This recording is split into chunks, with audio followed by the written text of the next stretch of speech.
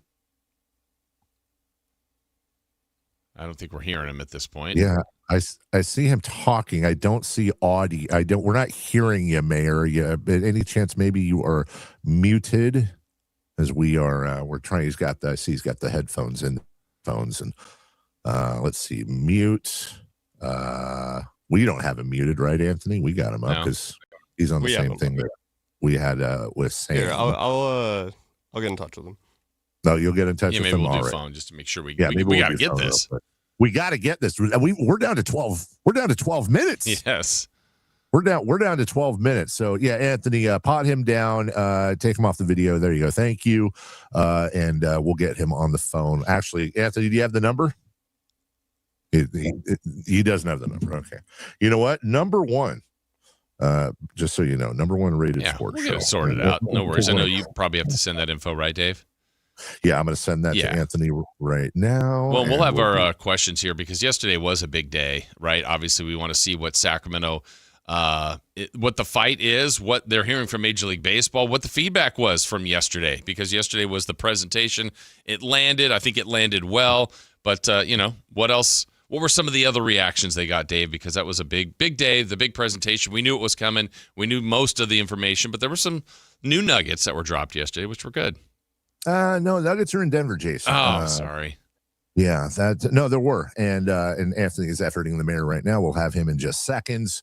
Yeah, we'll get a lot of these answers, including expansion and as far as the debut, what we're looking at, what the timeline is, and why Sacramento has, as I said yesterday, I think Salt Lake City, as most people would say, is the favorite here, but a lot can change, and it's the whales, not the country in the United Kingdom, but the big billionaires that mean the most. You see what I cannot, Jason, is Anthony working the phone right now? Yes, I think I'm seeing communication happening on one end here, so I think we're getting close, but we shall see here. So we're stretching, we're vamping. We're vamping. Yeah, I think we no, not he yet. actually needed to go a little bit earlier than he originally thought, so we'll have him back on at 8:30. Yep. There we go. All right, perfect. So we'll mark that, ladies and gentlemen. We like to call that a preview. So those of you on YouTube, you got to see Kevin McCarty for about 30 seconds, and he was just coming in. Hi, how are you doing? Hi there. And then Jason, I'll do the same thing you're doing at 8:30. That's where we have salary cap to talk about, and we go around the diamond as well. Why don't we move? That'll work. Why don't we move that back to right now? We'll get the mayor. Hey, whether we get the mayor on at 8:30 or 7:30, really, honestly, Jason, doesn't matter. No, I mean, we want to get the information. I know he was on with Matt and Kayla. He was all over the place yesterday. And, the one part, and maybe this is more of a question for him, because I saw some, you watched the reactions yesterday, Dave, to when it's launched, it's put out there. What are people saying on social media, on other outlets? And you would know more about this as far as how intertwined you were with the Kings and such. But it sounds like, as far as some of the money that has already been raised, the fact that, like, West Sacramento has some uniqueness to it, and it sounds like that's helpful in this case, that they can do things differently than, like, Sacramento County. So it's just there. It's minutia, it's little things, but the little things are going to be important here because you need to raise the money.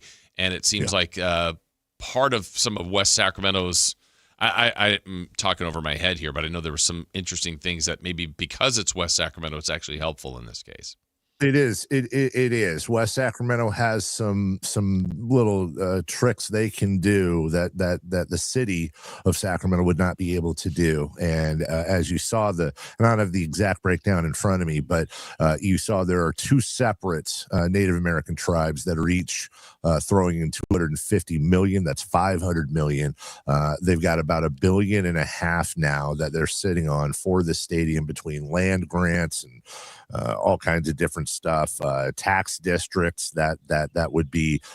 And again, for those that say, well, what are they raising taxes for? Well, no, that it's much like that is one place where it is a little bit similar, as I understand it, to the Golden One Center setup, which is the taxes are predicated upon building the thing. So without the new stadium, there are those revenues don't exist down there. It's just a bunch of blank land. If you build the stadium and you have that traffic coming through 81 plus times a year, that's where those monies will come from. And then once that deal is decided upon, and I got walked through this a couple days ago, and I'll probably get half of it wrong. So I guarantee you at least one of the people that knows this deal are listening right now. Text me if I'm wrong about this. It's once the deal is agreed upon with whatever billionaire owner comes in here, then they can turn around with those guarantees on those revenues, and they go to the bond market. This is, again, semi-similar to Golden One. They go to the bond market, and they borrow that money. They get that money, and then that money is paid back based on those revenues with whatever interest they work out, yada, yada, yada. And that's why there's no public vote necessary. It's a council thing. That's why when you say, well, you're raising my taxes, no, you're not raising the taxes. The taxes are coming out of revenue that doesn't exist right now. So it does come down to, again, most importantly, finding that whale. One thing that I did hear a lot of yesterday, Jason, that I want to dispel, and I heard it on this station a couple times too. Salt Lake City is not a bigger market than Sacramento. Right. We need to stop saying that. It's not a bigger market than Sacramento. We have a larger metro and DMA now.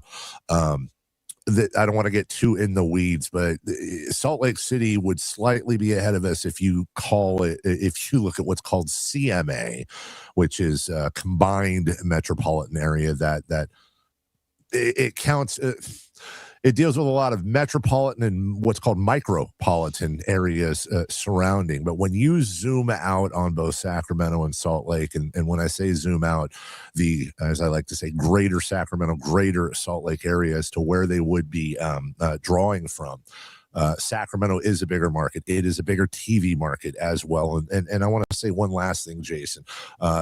Salt Lake City does have an advantage because they have an owner, and they also have a stadium set up that is entirely privately funded, as I understand it. It is important to remember that the Salt Lake Stadium being entirely privately funded is a disadvantage to Salt Lake City. When you are owners voting on a proposal, you're trying to figure out what serves you best now and what serves you best in the future. One of the things that will come up is the fact that Salt Lake, while serving their constituents and making this a privately funded stadium, when you have Sacramento throwing in $1 billion in what is technically public funds, meaning tax revenues, that is an attractive thing to other owners who will eventually all want new stadiums. And the more these stadiums are privately funded, the less leverage they have to be able to say to their councils, hey, look, Sacramento or Pittsburgh or wherever used XYZ of public funds. We want to do the same thing. So that is actually an advantage and an attractive thing to owners when considering these expansion proposals. And I think there's a little bit of misinformation out there. Yeah. And look, we're, when we do have the mayor on next hour, I know he told us this on the show when he was with us months ago. I heard him ask this a few times yesterday on different interviews when, he pretty famously, Dave, was the one that had a no vote on the Kings. And I totally respect him for his logic, his reasoning. He was really careful of the general fund. Look, in the end, it's a win, right? Yeah. But, his reasoning now is like, look, they're not touching the general. Like, there's he's staying consistent with what his beliefs are. So I do respect that part of it. And not really touching general funds and other things and I think, again, going back to the West Sacramento part, that's what makes this potential partnership a realization and an opportunity here. And then just even some of the stuff, like when you see the mock-ups of what it could look like, I mean, that whole river area that could have, well, we have baseball there now, but like if you have the brand new stadium, you get the Republic across the way, the Kings right there. I mean, that area, just if you go 20 years ago, man, to now, it's just unbelievable what that overall feeling could be if this comes to fruition. Well, now let's you say 20 years ago. Let's go 20 years forward because this could absolutely happen. 20 years from now, you have the NBA Kings and Golden One Center, which would now be 30 years old and probably ready for a retrofit. You have Major League Soccer, perhaps, or USL soccer on a merged level. But more importantly, you have a 30,000 seat outdoor stadium, a beautiful stadium for the Republic and other outdoor events. You have a Major League Baseball stadium in the rail yards, that elusive area that we've been trying to get developed forever on the front porch of the city. So that right there is one arena and two outdoor stadiums. Whether Sac State is involved in one of those stadiums eventually or has their own outdoor stadium as well, that's another example of a Division I college football school playing big time teams here in Sacramento, and who knows where they could be in 10 years. Maybe at some point we can get, I don't know, maybe a play-by-play voice or something of Sac State to come on and talk about that. Crazy if we can ever get him to come on the show. I know he's busy. Ego. How about this? I would like to, and this is right around the time where I would be mayor. How about we do this? Now we have ourselves a bona fide arena/stadium district, okay, that are all semi, I would say, walkable, but also you can have them horsies or the glittery bike things that can ride you around. They'll probably have some sort of public transit that gets you in and out, so you can have all kinds of, you're going to have all these restaurants now that are lining all those areas because there's a ton of traffic down there. And that's where we get to the thing I've been wanting from day one. And I don't even like sports. I'm just doing this because, damn it, we have the American River and we have the Sacramento River that cross paths right here in Sacramento. Of any city in the United States that is prime for a massive, gorgeous river walk, it would be this city. I imagine a landscape and a skyline that looks almost completely different in 20 years than it does right now, as you and I are rolling around in our, sports themed branded Depends undergarments that you're the mayor then, right? You said you're mayor at this time? I am, but I still have incontinence when I'm, I'm going to be old at that point. And I know before when you talked about some political aspirations, you'd have to give up the show. But if you're mayor, I think you can write that in that we're still doing the show. I would do the show from city. We would just have the morning show studio in City Hall. Okay. Just do the show there. We have to sit in front of blue tape? No, we'll just be sitting there sportsing and mayoring. Yeah. And then, I'd be the best mayor. Someone would be like, hey, we need a stoplight. I'd be like, I don't care. Go away. Go ahead. I'm at the city council meetings once a year and I fall asleep anyways because Matt Worthy keeps droning on and on or whatever the hell it is. I'd let Mike Barnbaugh be my mayor pro tem. Sloppy Joes every town meeting, city council meeting. Yeah, live cooked chef sloppy joes, and ultimately, the future of Sacramento can be so bright when it comes to it's that we are so near everything. We really are a launching pad for Lake Tahoe, for Yosemite, for San Francisco, for the North Coast, for Silicon Valley. You really do have at least 2, if not 3 or 4 states in California. And Sacramento just continues to sit here in this confluence of all of it. I do think there's so much room to grow here and so many cool things that we can do. And having that river walk, having these stadiums, having these sports teams, not everybody has to be into it. But as I've said before, I'm never going to drive a lot of these roads I pay for in other parts of the town. I'm never going to go to their libraries. I'm never going to sit in their DMVs. It is a greater good type thing. And I know it's tough to look at sports and go, well, and this is what you always hear. Well, we could use that money for schools. Sure, you could. Well, let's go find that money somewhere else because I want baseball. So screw the schools. That's what I say. Don't quote that. I'm joking. But figure out other ways. And maybe if nothing else, you look at what the Sacramento Kings have done and what the Republic do for our community. How that would be even better with a baseball team here. Yeah, I saw a quote yesterday. It was funny from Mark Friedman, who's a big developer and is going to be all over this project if it comes to fruition. He's like, I've built libraries, I've built apartments and housing and buildings, and he goes, I never have people standing out front of them gathered together in one cheering for those places. Because there's just something special about sports in a community, and we know what it can do. And the Kings have not been a winning franchise, and it still brings everybody together and moan or groan or celebrate the win. I mean, there's a power and a community to it that sports has, but you can't deny it. We will take a break. When we come back, second half of the program. Hey, we're going to have Mayor Kevin McCarthy come on at 8:30, if that's okay with you, Jason. I'm ready for it. Very good. When we come back, let's recap Game 6, Western Conference Finals. Let's look at the NBA, and I know at some point we're going to talk about the Board of Governors vote. We'll do that at 9 a.m. as well on tanking and the lottery and all that fun stuff. Sit back, relax. Second half of a Friday show right after this. Like and subscribe to the Sactown Sports 1140 YouTube channel at Sactown Sports 1140 to get the Carmichael Dave Show with Jason Ross, Matt and Kayla, and the Drive Guys with Kevin Gleason and Alan Stiles on demand and at your fingertips. Get your fix of the Sacramento Kings, 49ers, Giants, Athletics, NFL, NBA, and the latest in sports and entertainment all in one place at Sactown Sports 1140 on YouTube. Your local sports leader, Sactown Sports 1140. This is the story of the one.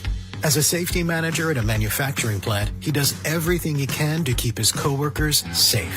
From finding ways to reduce risks to keeping safety supplies in stock.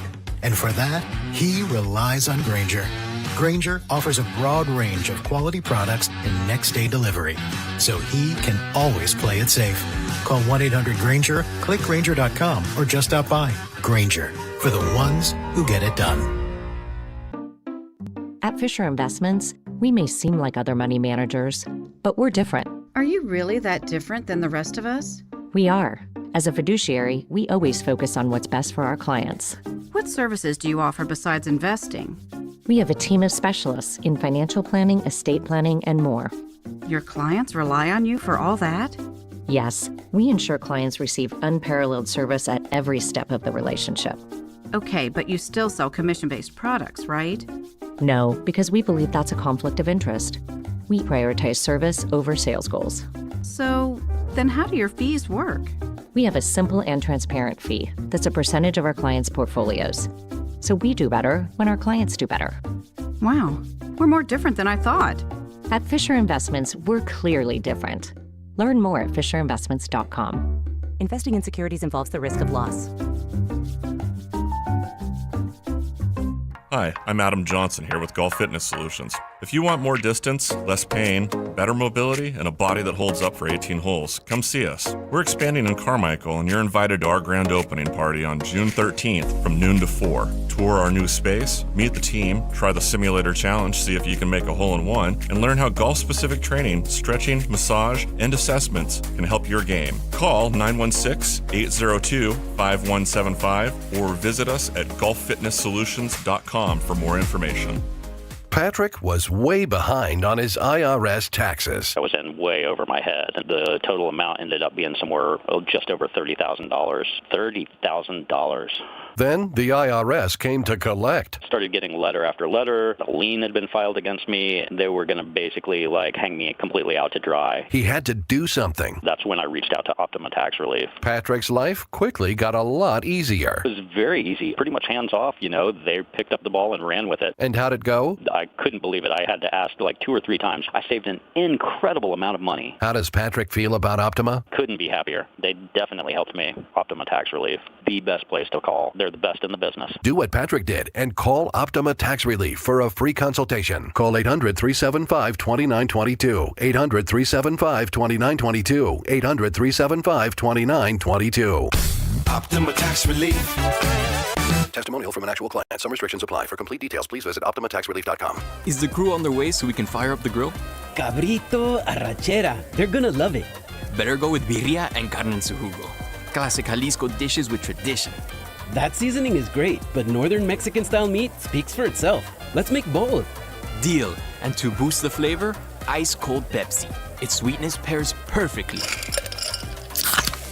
And to go with it, flour tortillas. And corn ones too. Hey, carne asada deserves Pepsi. It's time to celebrate everyone's favorite mascot. Join the Sacramento River Cats for Dinger's birthday on Sunday, June 7th at Sutter Health Park. Help us celebrate with baseball, smiles, and tons of family fun. Get your tickets at rivercats.com. KHTK HD1 Sacramento, KYMX HD3 Sacramento. From the Power Business Technology Toshiba Studios. This is Sactown Sports 1140.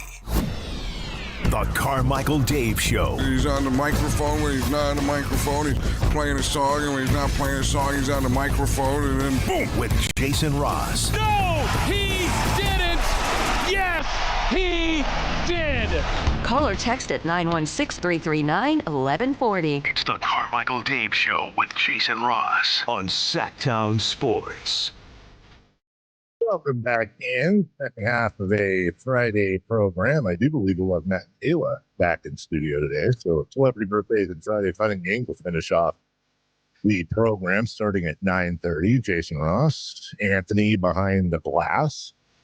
And if you're watching on YouTube, yes, I am on location on a ranch near San Andreas, California. Are you ranching? Excuse me. I will be today, as a matter of fact. Let's see. I'm going to help mount a dish for Starlink out here is what they use for internet. So I'm going to do that. We're going to get a UTV side-by-side 4x4 little recreational vehicle to drive around. They got about 12 acres out here, and we're going to see if we can get one of these ATVs they have that's not working going as well. And then just various, I'm not going to be like feeding a cow or anything. You know, we don't have any. Oh, but I am pitching them on let me get in. Remember I was asking you the other day, is it better to like buy half a cow or, and that doesn't mean like you split the cow in half, like a lot, like, you're getting beef. Right. But then there's this option. I was thinking, well, you can buy a little cow and put it on this ranch and raise it to be a big fat one, and then you have it. I can't do that because then I'll know I don't want to know. I have a rule. I don't ever want anything I eat to have ever looked at me and smiled, or I don't ever want to pet anything I eat. At least not know that you have. Yeah, exactly. I would rather have nameless, faceless beef. I don't want to be sitting here. I don't want to be sitting there chowing into a smash burger being like, oh, wow, Marvin tastes good. I don't want to do that. Marvin, huh?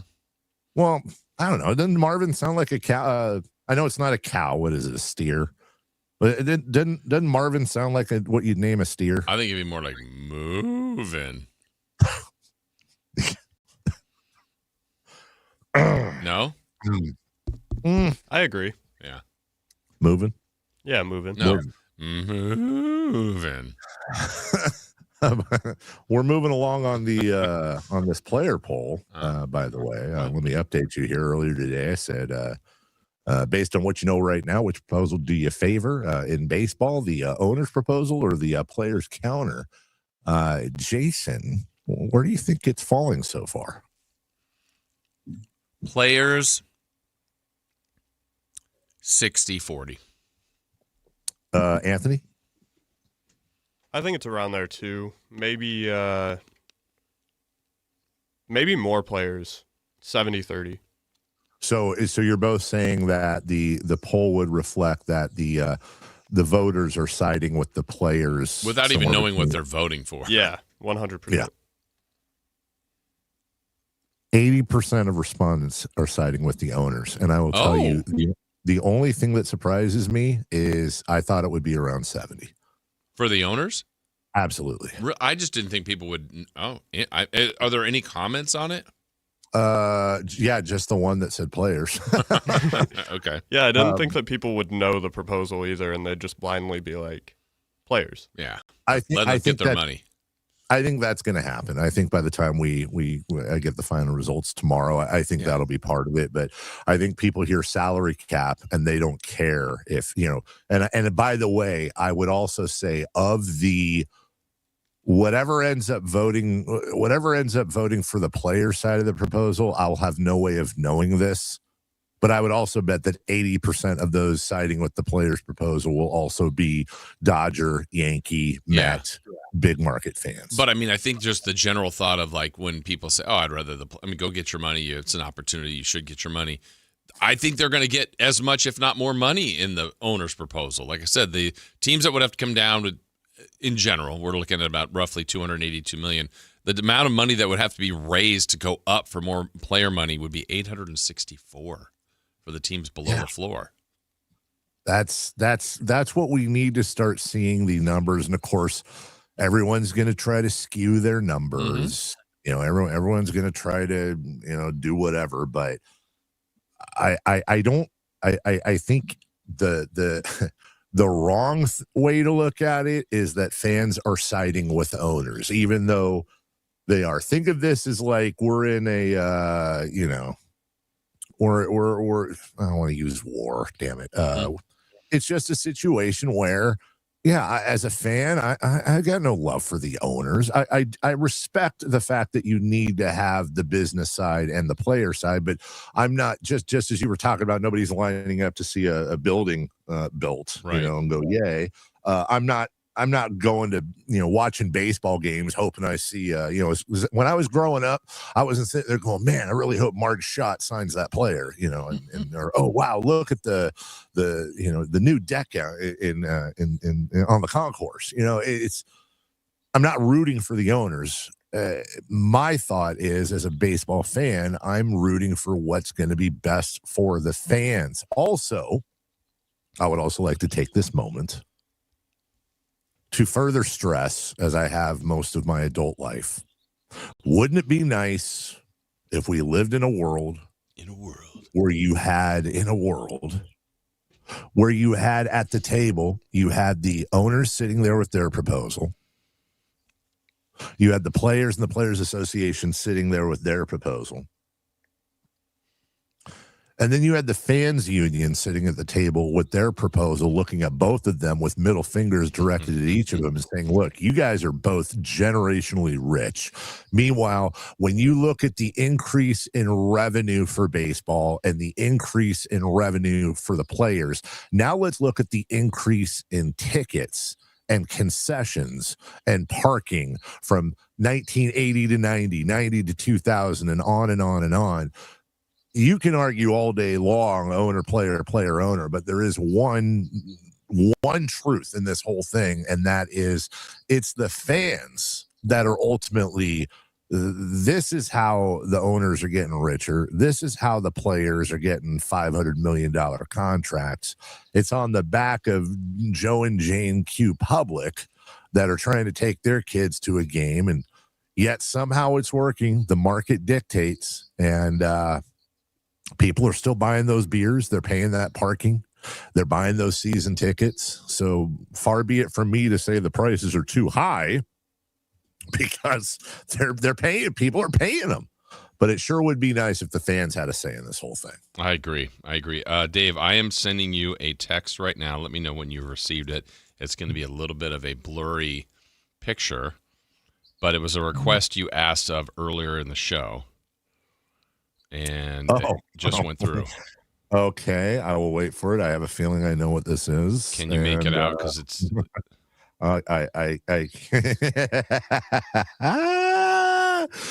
This is from EA. This is what, First Take, I'm assuming? Yeah. Or Get Up.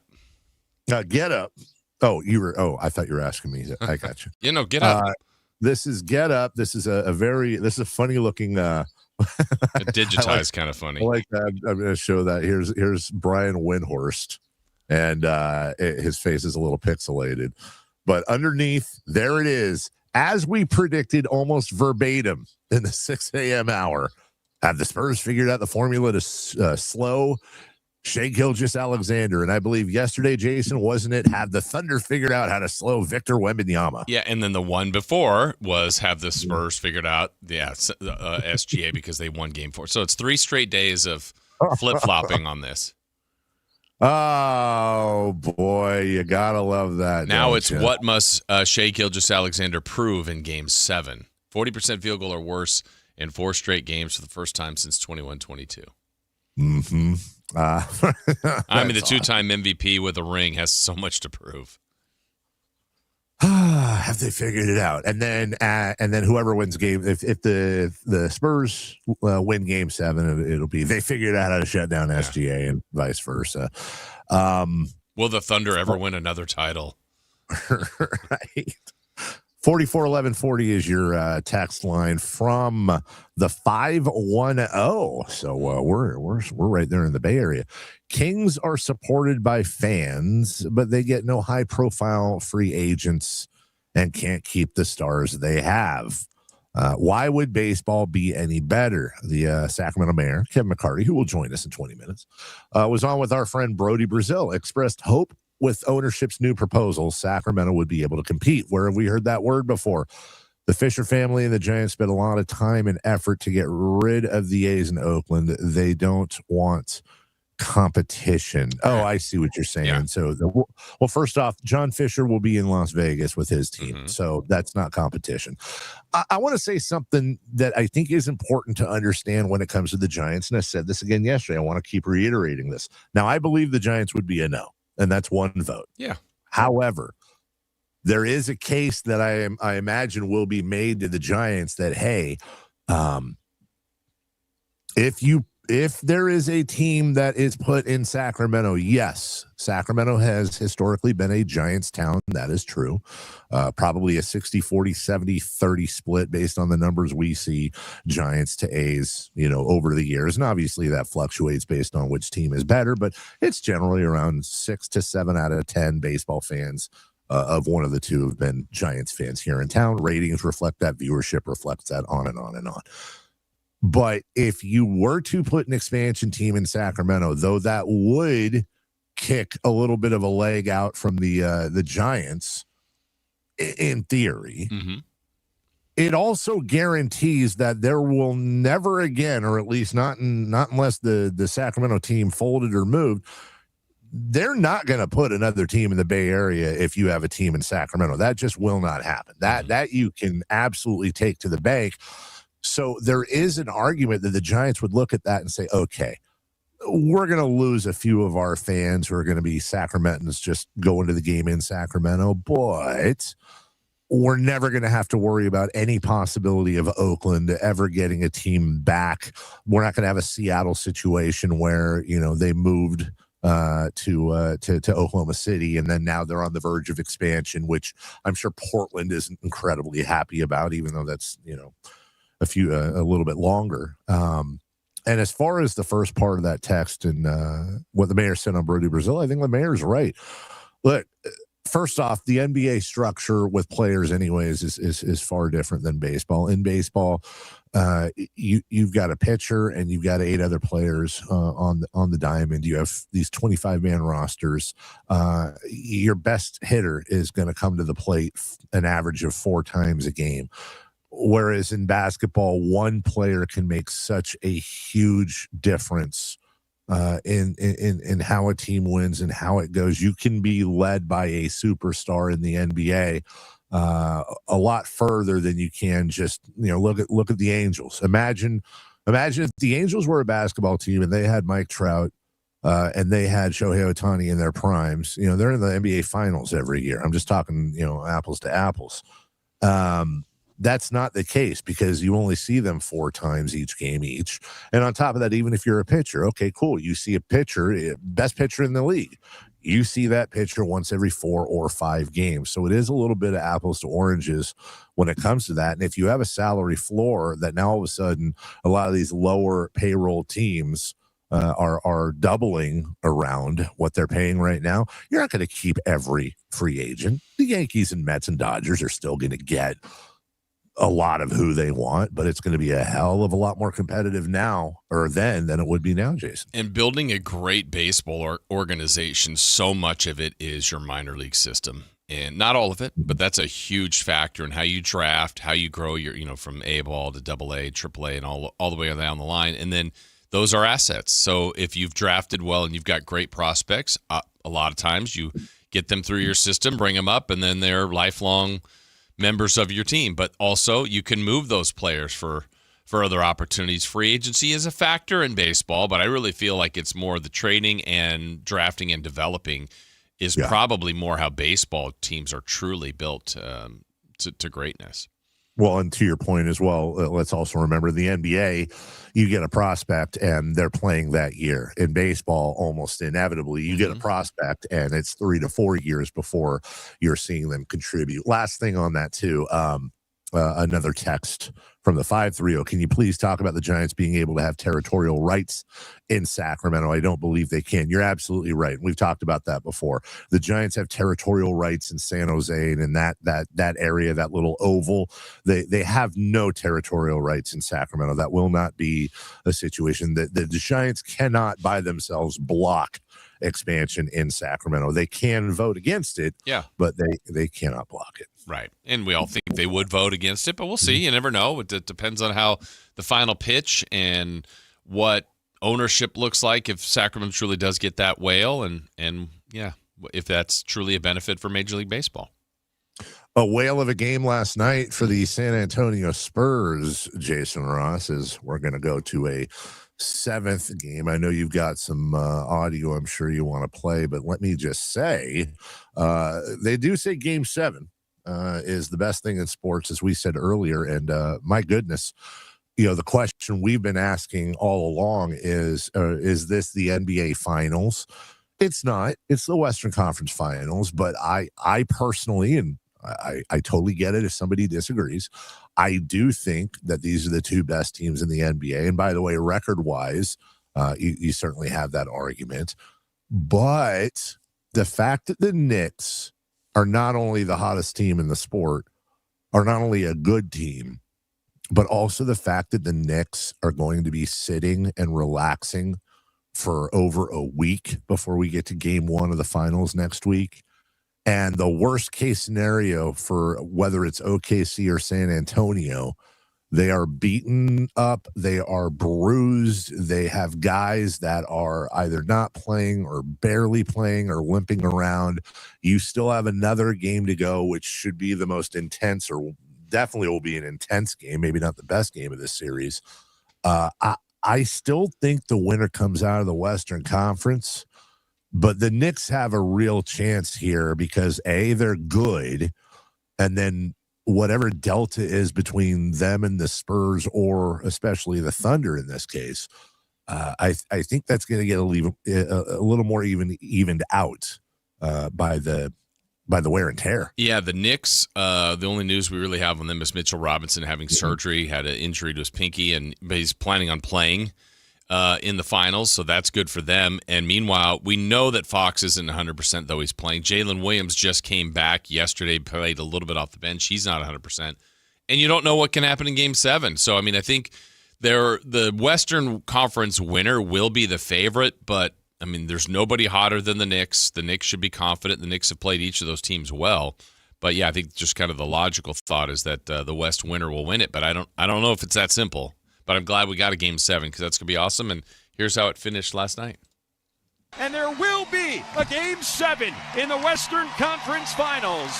You can turn out. And there will be a Game 7 in the Western Conference Finals. You can turn out the lights in the gym here tonight. Spurs are headed home and headed back to Oklahoma City with a W for Game 7 coming up on Saturday. 118-91 the final here tonight. Just comfortable. They were able. They rested. I don't even know if Wemby played in the fourth. I mean, a lot of their main guys were sitting, and that so did the Thunder too. But it just that was good for the Spurs to make it nice and easy and very predictable now to get to Game 7. Oh, sorry. I thought you were leading into another segment. Oh, sorry. No, I was getting to you, but I will have a clip here because let's talk about Game 7. I think SGA was asked about that. Here's what he had to say. Anything can happen in a Game 7. Like, it's win or go home. It being in your building is nice, but like it doesn't really mean anything. Like, you have to go out there and be the better basketball team or else your season's done, and that's what it comes down to. Now it's going to be nice having our fans behind us and cheering us, but we got to go out there and be better, and if we're not better, our season will be over. And then one more thought from SGA about the Spurs. I don't know. They're up there for sure. Indiana and Denver, we're pretty tough. Taking us to Game 7, probably the common denominator with those groups. But yeah, they're a very tough team, really good team, especially this late in the season. You're going to play teams of this caliber. It's no surprise. And yeah, when you're on a playoff run, you run into teams that are very good, especially when you get this late. And however many games it takes. All right, and lastly, Dave, let's hear from the Spurs side of things. How about from Stephon Castle?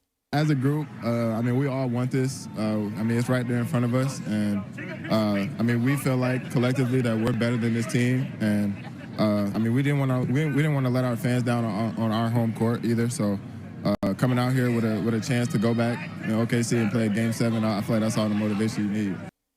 Sounded like there was a pirate in the background.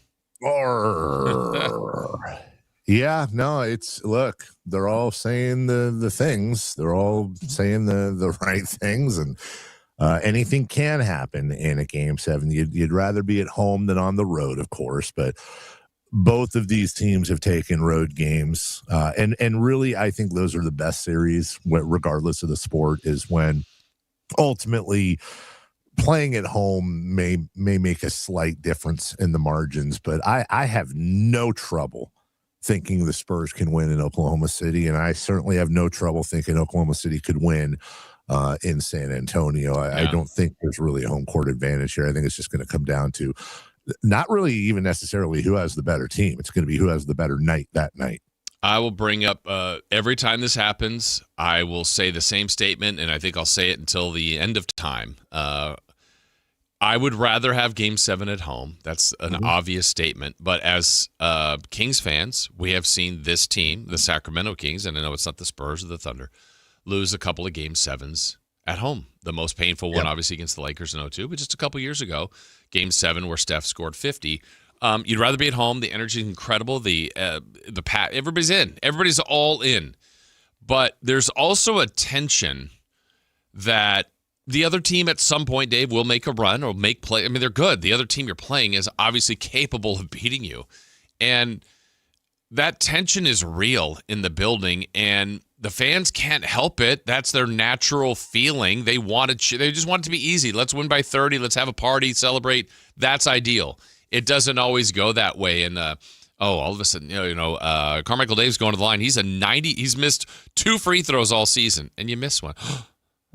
And then, like, you would feel that gasp. The whole building would gasp. And it's like, wait, is he feeling the pressure? He never misses. These are automatic.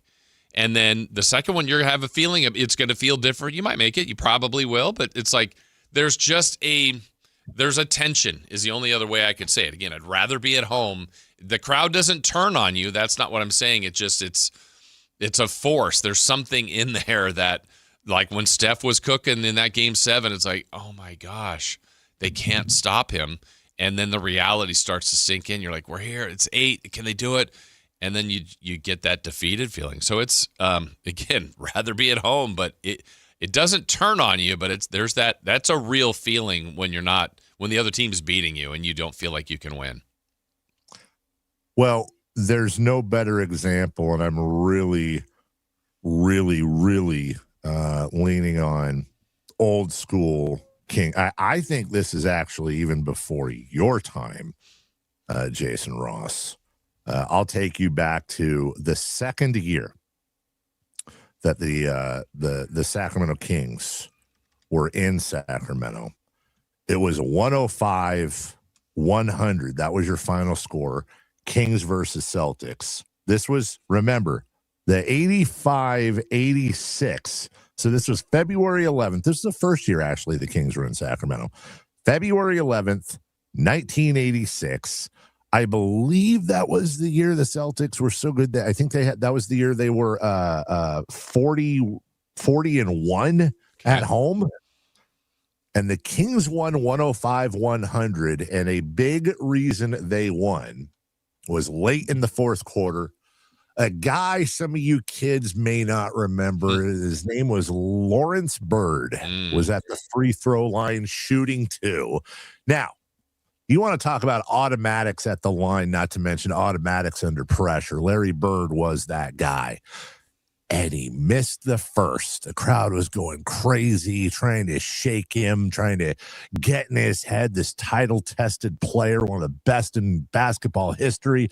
He misses the first. Crowd goes insane. Remember, this was 10,333 Arco 1, First Interstate signs on the concourse and all the old sponsors. And he goes up for the second free throw. And I believe it was the only time all season, regular or playoffs, Larry Bird missed 2 free throws. Kings get the rebound and go on to win after a couple of fouls, 105-100. Unfortunately, that was the last time the crowd made a difference in a pressure moment. As you just outlined, we all choked in both Game 7s, and we just have to hang our head and come back better next time. Good Lord willing, help the ball club. This year, 4 Game 7 so far. Philly won on the road in Boston. Cleveland won on the road in Detroit, but Detroit beat Orlando in Game 7 at home, and Cleveland beat Toronto in Game 7. So 2-2, home team, road team, whatever, this Game 7 so far this year.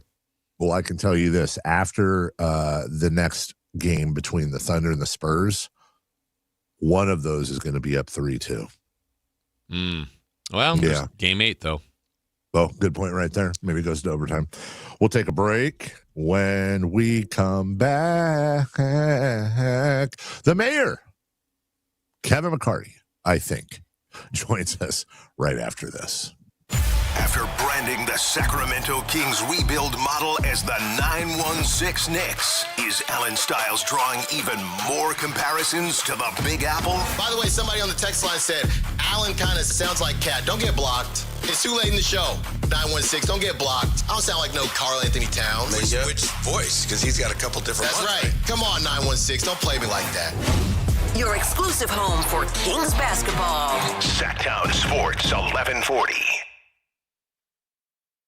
This home improvement month tip is brought to you by Bonnie, leading the way home. Change your air filter every 1 to 3 months to improve airflow, lower energy bills, and keep your home comfortable. Turn up the volume. Here's your Sactown Sports Live events calendar, where the action goes way beyond the game.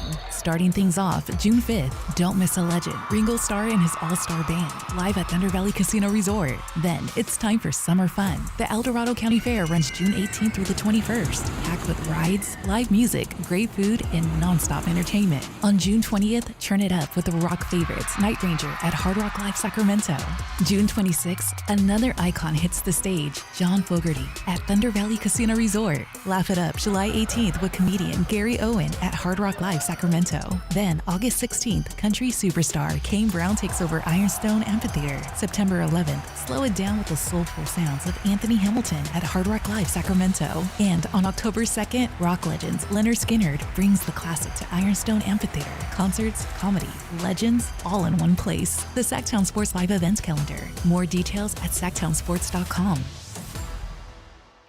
May is here, and so is your excuse to hit the ballpark. The green and gold are bringing the energy all month long with fan-favorite bobbleheads, can't miss post-game fireworks, and a ballpark atmosphere you don't want to miss. Turn up for Sacramento Saturdays and bring the whole crew out for Stompin' Sundays, packed with kid-friendly fun, giveaways, and the opportunity for kids 14 and under to run the bases after the game. Enjoy big swings and bigger moments all May long in West Sacramento. Lock in your seats now at athletics.com/tickets.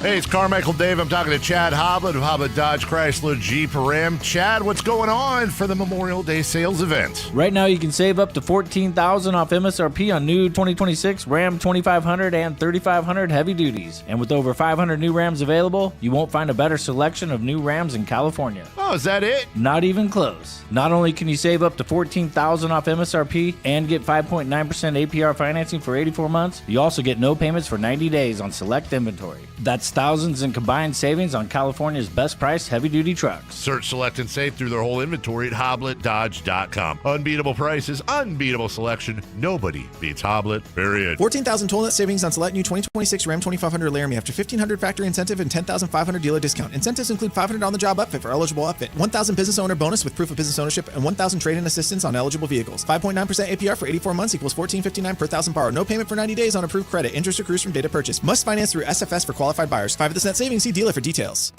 In celebration of 80 years of 49ers football, Sactown Sports is counting down 80 of the most memorable moments that have shaped the team's storied legacy and winning tradition.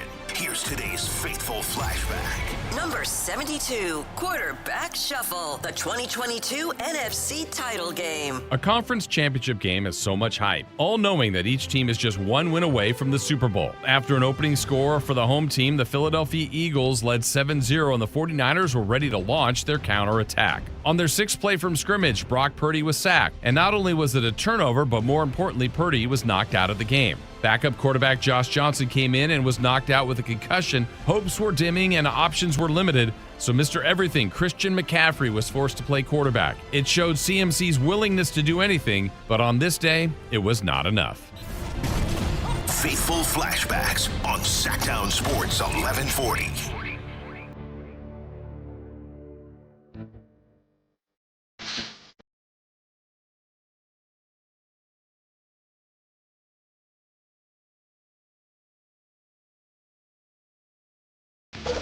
Waking you up with the best in local sports. They just make it interesting, you know? It's the Carmichael Dave Show with Jason Ross on Sactown Sports. All righty then. Welcome back. We trek on towards the final hour of the week for us. Carmichael Dave, Jason Ross, Anthony, and are we good to go, guys? I think we are good to go. Now let's see if we got the audio. Now we're going to take two here. Joining us, the mayor of Sacramento, fresh off of, I think, dropping his kids off and ready to go. It's Mayor Kevin McCarty. Mayor, it's Dave and Jason. Hello again. Hello. Can you hear me this time? Yeah, there we go. Oh, yes. How have you recovered yet from yesterday? I have not much of a voice. I'm a little under the weather, but we had to plow through. Yesterday was a big day for Sacramento, and as a sports fan, I'm very, very excited. One thing, I'm sorry to throw you a curveball, and if there's no clarity on this, apologies. It's kismet that we're having you on because we got stumped on something that we probably should know. When talking about the decision and then the execution of expansion in baseball, I've heard, I think it's 2029. Can you give us clarity, if you know, on is that when they're going to decide, or when are they supposed to decide? Do we know? And then when would we see, let's say we do win, what's the earliest we'd see baseball here? Yeah. Well, I'm going to talk to you, Dave, as your mayor, but also a sports fan. So look, I want to come on your show every week to talk about sports, the Niners defensive line, the top plays in Niners history, the Kings. You know, we can talk about the other NorCal basketball team. I know it's kind of a sore subject here. We can talk about whatever we want. But as a sports fan, what you talked about briefly when I got cut off on the 7:30 hour was the Players Association, their back and forth, the salary cap, the floor, the ceiling.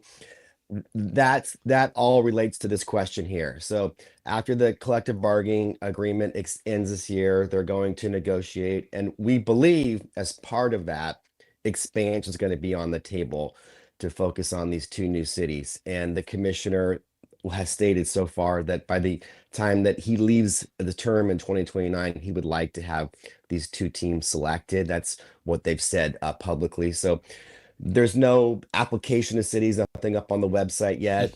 But reading between the lines, we kind of envision that as sometime between when they agree this new collective bargaining agreement. This expansion thing will be announced. Cities would apply in like 27 28, be about a year of looking at those cities, evaluating, and have decisions made by 29. That's kind of the best of our knowledge. So we at Sacramento are methodically taking it back and rolling up. When do we need to have our stuff in order? Which is why we launched our campaign yesterday. We're excited about that. And we've been working behind the scenes for many, many months. So we think we have the necessary runway to get everything in order, to be ready to compete, put our best foot forward, and, frankly, be the number one city out there looking to do this on the West, especially. Talking with Sacramento Mayor Kevin McCarty. Mr. Mayor, I know if we parallel this, and it's not the exact same, but back to the Kings and trying to keep them here, one of the things that was kind of going on was very open communication with then Commissioner David Stern on, hey, check this box, check this box, check this box. In Sacramento, to its credit, and all the people involved were able to do those things. And we know how it ended. Sacramento has a new arena, and the Kings are here, and that's a great for the city. How open is the communication with Rob Manfred, and is there almost a checklist for you guys to kind of knock off the pieces to be best in place for Sacramento? We are communicating with the commissioner's office. As I told you on the show in the fall, I had spoken to the commissioner in the fall, and he let us know at that time that we would have a chance like any other city. We just wanted to know early on. Look, a year ago when we started thinking about this, when the A's left Oakland, we're in Sacramento, we started thinking, now there's only one team in NorCal. If there ever is expansion, we'd have a shot. Of course, the commissioner went on Sunday Night Baseball in August and put it out there that they're looking for 2 new teams by 29, one in the West, one in the East. So we started that, and I had a chance to speak to the commissioner in the fall. And he said, we'll have a chance, we'll have a shot. No city is going to, it's not a done deal for anybody. He's not going to put his thumb on the scale supporting any city. So, yeah, we don't have the secret answers to the test. There's no, backdoor a deal or arrangement. But I left that feeling confident that it wasn't a done deal for Nashville or.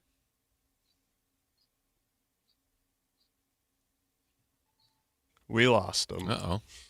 Or You should be Portland. back in a second. Or Salt Lake City. Or Vancouver.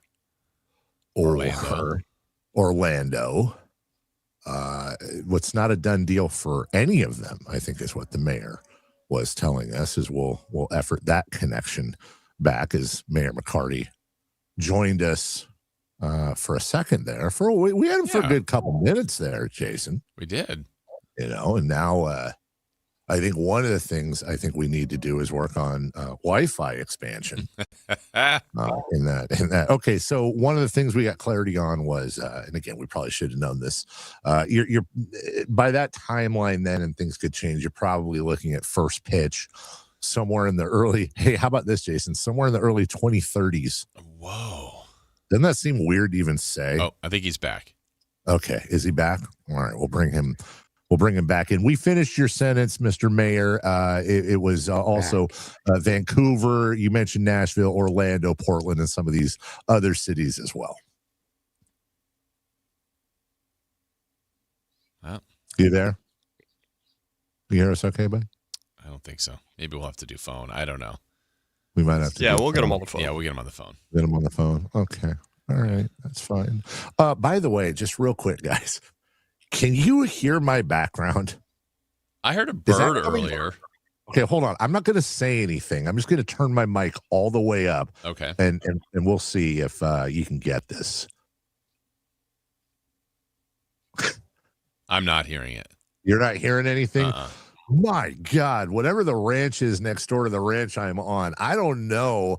I think there's there's got to be a gym for cows, and they're trying to get a personal best right now. Okay. Because all I've got in the background is moo. A lot of mooing.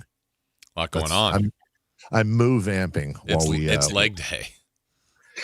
It's hoof day. Yes. My goodness gracious. They're having all kinds of stuff. By the way, and I'm going to ask him this. Let me know, interrupt me when we get him back on. He mentioned he wants to come on every week to talk sports. Yeah. Niners defensive line. Yeah. Yeah. I think we can strike a deal here. Okay, he's ready. Okay, and I'll you know what? We'll just segue right into there. Mr. Mayor, you with us? Yeah. Perfect. Sorry about that. That's okay. Before we move on, and we'll move on to important stuff here, but and we'll blow through this break a little bit, Anthony, if that's okay with you. You mentioned at the start of the program, start of our visit, that you would like to come on weekly to talk sports, and of course, you always have an open seat with us. But I would like to see if that if there's a reciprocal. I would like to come to City Hall once a week as well. And you would mayoring. Yeah, why not? Let's mayor. I want to mayor. I want to be like, yes, that you can have the street light. Yes, I will sign this deal. Yes, I will meet with the people. Maybe not like a whole day of mayoring, but what about like a job swap? Yes, like 30 minutes a week of mayoring for us, and you get a seat for as long as you want with us once a week. Sure, let's make it happen. But you will not want to be mayor after that first day of being mayor. That's for certain. That's true. We have the more fun job. Mayor McCarty joining us. The question the thing I want to bring up to you, and we've already done this on the air, and I remember us talking about this at lunch a couple weeks ago, and I think this is an interesting point for this when it comes to your involvement specifically. And of course, Mayor Martha Guerrero, Mark Friedman, there's so many different people involved in this, but I want to underline this again, because I think it's good for this conversation. You were one of the 2 no votes on the arena. You were, not that you weren't a sports fan, but you and I were very much at odds, as were a lot of folk with you on the arena proposal and what went down then. But now you're part of the group that is leading the charge for baseball and expansion here. I'm not asking you this, and I didn't ask you this before, Mr. Mayor, to try to create an argument about the arena. It's more about, what is it about this deal, as somebody who had said at the time you were trying to look out for and protect your constituents in the city, even if it's unpopular, and even if I disagree with that, I respect it. But what is it about this deal that's different for you, that's got you on board? Yeah, that's a fair question, and I get that question all the time. And as you said, Dave, I'm a sports guy, so I'm not anti-sport. I know what sports can do to bring a city together, a region, excitement, and bring in economic development, which we could both use on both sides of the river. It would be easy for me to say that this is not my city. Sacramento's voting on it. It's their vote. That's true. But even beyond that, this, I think, is a way better public-private partnership as far as the city getting involved in the build-out of an arena or ballpark or what have you. This arrangement, called an infrastructure financing district, essentially plows back and rebates the growth in property taxes for a new development. And it has zero impact on the general funds. So essentially, if there wasn't an exciting ballpark and mixed-use district there wouldn't be any new property tax development. So essentially, as that money grows, it goes back and pays for the project. So this is kind of a textbook, I think, public-private partnership that is fair to the taxpayers and gives some upside to exciting economic development like this mixed-use ballpark district in the Bridge District. So I'm all in. I voted for the same concept for the soccer stadium over in Sacramento, recently as the mayor, and supported a few years ago. So this is kind of apples to oranges, but a fair question. Yeah. As we're talking with the mayor, Sacramento Mayor Kevin McCarty. Mr. Mayor, as far as the next big piece, which obviously is a significant one, is finding a huge investor, the whale, as everybody calls it. We heard encouraging news after you guys unveiled things, or the people are calling, there's interest. Hopefully multiple people are interested, but when you're looking at that person, that man, that woman, whatever it may be, that front-facing person, if you guys get an opportunity to vet someone, besides the obvious of financial means, what is it that you want in that representative for your potential baseball team? Yes, that is the key question. And like we said earlier, is the timeline. We do have time. This is very different than kind of the Kings sprint, in 2013-ish, I guess. That was very fast. This, we have a larger runway, well over a year to get to get it situated as far as put our bid forward. So we have time to be thoughtful. We need to make sure, first of all, it's a massive financial decision for the individual. So they want to vet us. We want to vet them. We need to make sure that the team, kind of fits Sacramento's values and what we're looking for in our town. Making sure that, they make sense for our bid going forward to Major League Baseball. We're being very, very thoughtful, and the people we've spoken to, a few entities so far, and we've been very transparent and laid that out there. And they've all said, yeah, that makes sense. I would do the same thing if I were you, Sacramento, West Sacramento. So we are having those conversations. They're ongoing. One thing that I was told early on this process is that, hey, Mr. Mayor, when you start this thing, they will find you. And that is 100% true. Mayor Kevin McCarty joining us. Sacramento, when you zoom out, is bigger than Salt Lake City in size and market, as I understand, TV market as well. On top of that, Salt Lake City has the NHL team they just got, Real Salt Lake and MLS. The Utah Jazz, this would be their fourth major league team. That's more mouths to feed. As I also understand, the Salt Lake City Stadium is entirely privately funded, whereas, as you mentioned, it is a public-private partnership, or would be out here, which is always going to be more attractive to other owners because they love the precedent of cooperation with government as opposed to a completely privately funded stadium. Are there any other advantages you want to touch on, not just necessarily between us and Salt Lake, but we've said they seem to be in the driver's seat right now. Are there any other advantages Sacramento has that I might be forgetting? Yeah. Well, first of all, Salt Lake, I think that they did vote to put up $1 billion in state money for that. So they do have a public-private partnership in Salt Lake. Thank you. Yeah. So they're all fine cities. We're not going to trash them. But if you look at the metrics versus our TV market, our population per sports franchise, our per capita income growth, we're at the top of the metrics for the West City. So we think we're very, very competitive. But as you know, it was exciting yesterday, and one of the people we had on stage with our 7 of our steering committees was our Sacramento MLB legend, Derek Lee. He's my high school teammate. He was amazing. I'm not. And afterwards, we went out and met yesterday as well. And he reminded me, look, Kevin, I've been played every city across America, and Sacramento is bigger than 7 cities that currently have Major League Baseball teams. So I think that's critically important, that we are not – I think some people in Sacramento, me too, over the years, we compared us too much to San Francisco, to Oakland, to the California cities. Yeah, there's a few massive cities in America that have teams, but there's a bunch of cities that have teams that are smaller than us, and there's a bunch that are in the mix that are kind of right by us. So we're right there, and we're prime for consideration. We wanted to launch our campaign and start the process. We knew that not every answer is out there yet. There's still several questions, but yesterday we left our mark. We laid the foundation. Number one, shovel-ready ballpark site. Some of these cities across America don't have that. We have an entitled area, great 50-acre mixed-use site, which can grow and have the ancillary development there, which makes these ballpark districts economically viable across America.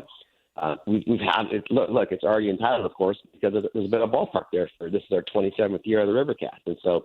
Yeah, we think that we're ready to step it up, and we set in piece that the public-private partnership with the city of West Sac and this, and I know the Mayor Guerrero is going to come on your show next, and then we laid the foundation with 4 significant local investors, and their contributions add up to $800 million.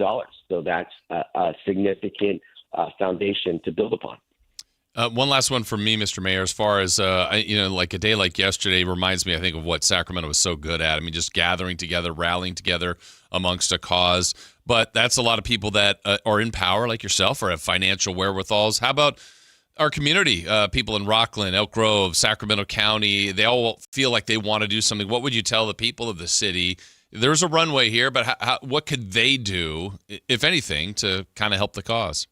Yes, great question. That was my close there yesterday.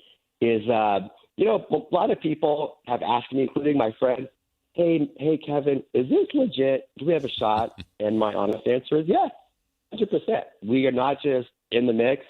We are, right there for consideration. And the second question is, how can I help? Well, we're the only city that's vying for this that currently has an MLB team today. So we have the A's last year, this year, and next year. And tonight, Aaron Judge and the Bronx Bombers are coming to town. So let's get out there and support baseball today and tomorrow and all year. We have these Sacramento Saturdays where, they have the name on the jersey now on Saturdays, and granted they should have had last year, but it is what it is, and we're excited about that. Let's sell out every Sacramento Saturday. The A's attendance, by the way, is up 14% over last year. Last year, I think they had 7 sellouts all year long. This year, they already have 9. So we're doing quite well. The team is, as you know, in consideration to win the division and get in the playoffs, which would be amazing to have a playoff game here along the riverfront in the fall. So get out there and support the Rivercats and the A's. Increasing attendance, it's not going to determine if we get a team or not with expansion, but it can only help our case, our cause. So that's my ask for the people of Sacramento and the region, whether you're from Elk Grove to Davis to Rockland to Yuba City. Okay, and then my last one, and you can choose to comment or not comment on this. I will totally understand. But our content partner over KCRA, our friend Michelle Dapper, who you sat with yesterday, she tweeted out, multiple sources confirm the phones have been ringing nonstop since the baseball expansion bid announcement in West Sacramento, with investors wanting to visit as soon as next Tuesday. Anything you'd like to say to Michelle, or to that tweet, I should say? I don't know about nonstop, but we've had inquiries, and we're talking to potential partners in this, and we are excited about the prospects. I had a hunch when I came on your show in the fall. I said I have a hunch that, look, this is a coveted club of ownership of Major League Baseball. There's only 30 seats at the table. There's got to be some more people who want to get in on it. And we saw, a month ago, how many people applied for ownership of the Padres and bid on that record number. So we know there's an interest. And California is a lucrative market. This is a 15 million person mega region, Northern California, only one team now in the Giants. So we know that there's some interest, and we're seeing that materialize, and we're excited to put our best foot forward when the time comes around. When the commissioner says, "Okay, cities, it's time. Give us your best pitch." And speaking of pitch, our campaign is called the Sacramento Pitch. I'm bummed that I lost my video link, Dave, because I'm wearing my Sacramento Pitch hat, which we're excited about. So we're moving forward, so you can see those around town as well. No, I noticed it's got the S on the top. I noticed that and was actually wondering what that cap went to. So I hope that the follow-up is that Sacramento Pitch merch. I mean, come on, this is a business. At some point, this merch is going to be available, so merch hounds like me can go out and sport that. Also, I've already started a group email with your people and our people to set up the weekly Kevin McCarty show / Jason Ross and Carmichael Dave mayoral exchange, and looking forward to this entire road between now and as we've said, hey, you know what? If we win, we get an expansion team. If we don't win, okay, well, what do we have to lose other than the fight? Effort? Yeah. I've had my cynicism on this, and there's still questions, and there's still things and giant hurdles that need to happen. But it does look like there's a lot of really good people involved in this, and you got to fight. You need a chip in a chair, as they say in poker, right?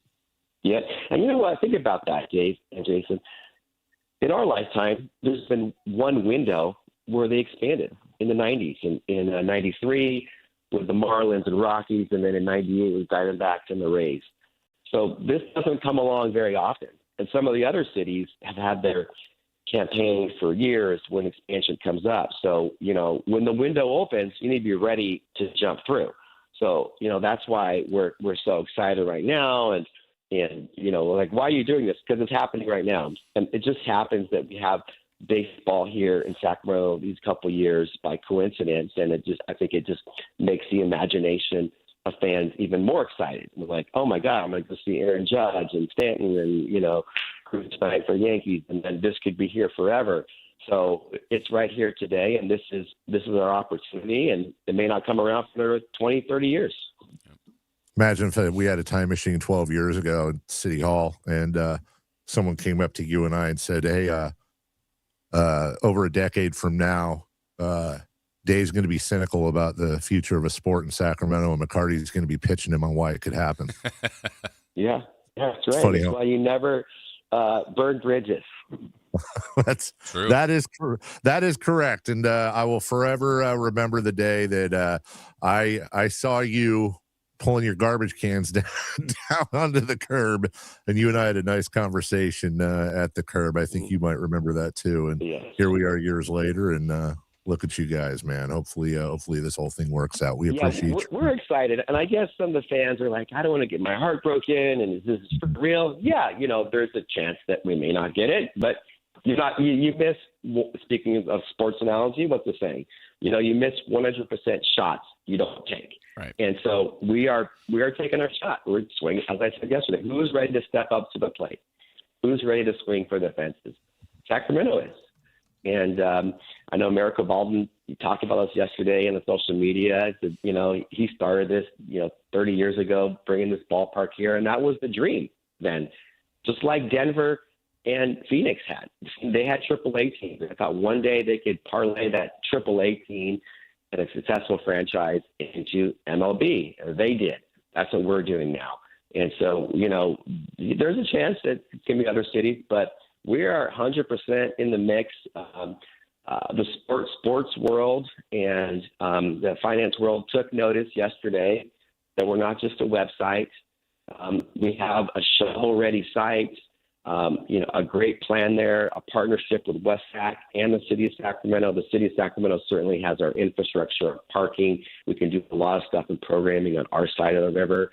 The West Sacramento is the MVP of this, of course, with their tool over there with their financing district to make a really viable public-private partnership with the ballpark. And, Mark Friedman and Fulcrum Properties and the Kings putting their land in place right there. So we have the pieces in place to be successful, and we're ready to move forward. That's the mayor, Kevin McCarty, joining us. Mr. Mayor, appreciate you. Thank you so much for your time. I'm sure we'll be talking about this with you again soon. Have a great weekend. Excellent. Thank you. Take care. That is Mayor Kevin McCarty. We are way late for a break. Great job, Jason. God, when we come back, final hour of the program, final hour of the week, right after this. Liberty Mutual customizes your car and home insurance. And now we're customizing this ad for your morning commute to wake you up, which could help your driving. Science says that stimulating the brain increases alertness.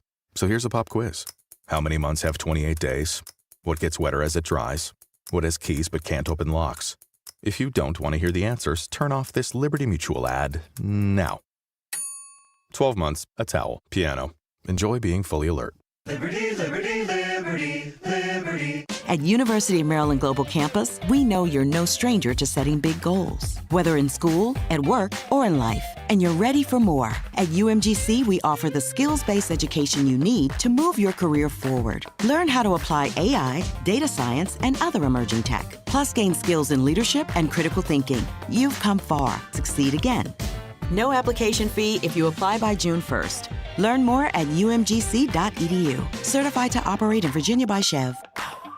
Hello, I'm Frank Cockrell with Retirement Security Centers with a weekly economic update. U.S. stocks are trading at rich valuations by historical standards. FactSet shows the S&P 500 at about 21 times forward earnings above its 5- and 10-year averages. The Shiller CAPE ratio is also elevated near 42 versus a long-term average around 17. The CAPE ratio compares inflation-adjusted earnings over the past 10 years. So what would justify today's prices? Earnings need to keep delivering. FactSet says the first quarter S&P 500 earnings are running up 28%, with analysts expecting full-year 2026 earnings growth above 22%. In plain English, valuation can work work if profits keep rising, margins stay strong, inflation cools, and interest rates don't move sharply higher, and a likely end to hostilities in Iran. But if earnings disappoint, today's higher than normal prices leave little room for error. How might this affect you or your family? Please go to frankontheradio.com to schedule an appointment, watch videos, and receive market updates. I'm ready to help you start your journey so you can define your future. Securities and investment advisory services offered through Mosaic Wealth, member FINRA SIPC. Mosaic Wealth is separately owned, and other entities and/or marketing names, products, or services referenced here are independent of Mosaic Wealth. This is the story of the one. As a safety manager at a manufacturing plant, he does everything he can to keep his coworkers safe. From finding ways to reduce risks to keeping safety supplies in stock. And for that, he relies on Grainger. Grainger offers a broad range of quality products and next-day delivery, so he can always play it safe. Call 1-800-GRAINGER, click Grainger.com, or just stop by. Grainger, for the ones who get it done. Get in the zone, AutoZone. Welcome to Markdowns for Miles at AutoZone. Got any markdowns on oil? We've got many markdowns on oil. How about on that new STP Any Mileage? You'll save $5 when you buy 5 quarts of STP Any Mileage with an oil filter and get up to 5,000 miles of protection. Heck of a markdown for quite a lot of miles.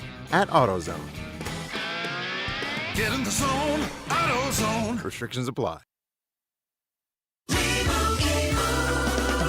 Doug. There's nowhere I wouldn't go to help someone customize and save on car insurance with Liberty Mutual, even if it means sitting front row at a comedy show. Hey everyone, check out this guy and his bird. What is this, your first date? Oh, no. We help people customize and save on car insurance with Liberty Mutual together. We're married. Me to a human, him to a bird. Yeah, the bird looks out of your league anyways. Only pay for what you need at libertymutual.com. Liberty, liberty, liberty, liberty. The spring service event is on at Maida Subaru. Now is the time to let Maida Subaru get your Subaru road ready for spring with exceptional savings on tires, brakes, wiper blades, and more. See all the service specials at maidasubaru.com. Support comes from Amazon Business. Unlock smart business buying with fast, free delivery on millions of items and practical AI innovations that automate repetitive tasks so you can make smarter decisions faster. Learn more at amazonbusiness.com. Now that Wendy's has these new biggie deals, everyone in the family can get what they're craving, from nugs to JBCs. The parental units can get an $8 biggie bundle, the eldest who think they're so grown can get a $6 biggie bag, and the little one who can do no wrong can get a $4 biggie bites. You know, assuming they have a credit card. No, I'm kidding. We take cash too. 4, 6, and $8 biggie deals for the whole family. Only at Wendy's. Price and participation may vary. Single items at regular price. Prices may be higher in Alaska, California, and Hawaii. Power your drive with Mobil 1 motor oil. Buy 5 quarts, get $15 back, and score a fast and furious prize after rebate at O'Reilly Auto Parts. O'Reilly Auto Parts. No way. Gas prices shot up again. I know, but I got us covered. So generous. What's your deal? What's my deal? I went to Metro and saved. Got 4 lines for just $25 each and 4 free new Samsung Galaxy A17 5G phones, and all on the T-Mobile network. Ah, how about we go to Metro today? Get that more for your money feeling. Visit your Metro by T-Mobile store. Just bring your numbers. Not available if you've been with Metro or T-Mobile in the past 180 days. It's the River Cats Report. What's going on with the Giants AAA squad? The River Cats Report. All right, it is time for the River Cats Report each and every Friday. The River Cats are hot right now. They won on Tuesday, Wednesday, and on Thursday. We'll see if they can keep this going, and then they're going to be back. The next homestand is next week, June 2nd through the 7th. With Friday, June 5th, it's River Cats Visor giveaway for the first 2,500 people in attendance. And then next Saturday, June 6th, how about this? Golden Girls Night. Hello. Thank you for being a friend. And fireworks. Oh, yeah. It's a good time out at the park. We're talking baseball. That is your River Cats Report. KHD-KHD1 Sacramento, KYMX HD3 Sacramento. From the Power Business Technology Toshiba Studios. Sactown Sports 1140. The Carmichael Dave Show. He's on the microphone when he's not on the microphone. He's playing a song, and when he's not playing a song, he's on the microphone, and then boom. With Jason Ross. No, he didn't Yes, he did. Call or text at 916-339-1140. It's the Carmichael Dave Show with Jason Ross on Sactown Sports. Yep. Oh, yeah. It's Friday, everybody. Bobby, tell them what to do. Welcome back. Carmichael Dave, Jason Ross. Richard Laud. Well, he's just gone. We'll re-interview him Monday. Tuesday. We got to re-interview him Monday to see if we bring him back on Tuesday, I think. I mean, I've never seen Chris wear an All-America grandma sweatshirt. That's a great point right there. And, Chris would have been yelling and screaming at us in our ears. Anthony's just, calmly texting us, letting us know what's going on. MC in the chat points out that, Anthony's switching on the cameras pretty good. I don't think we've really had any tech issues other than with the mayor, and that wasn't on our end. So what are you saying? I'm not saying Anthony is better than Chris, but I'm just, not saying he's not. Okay. It is what it is. Yeah.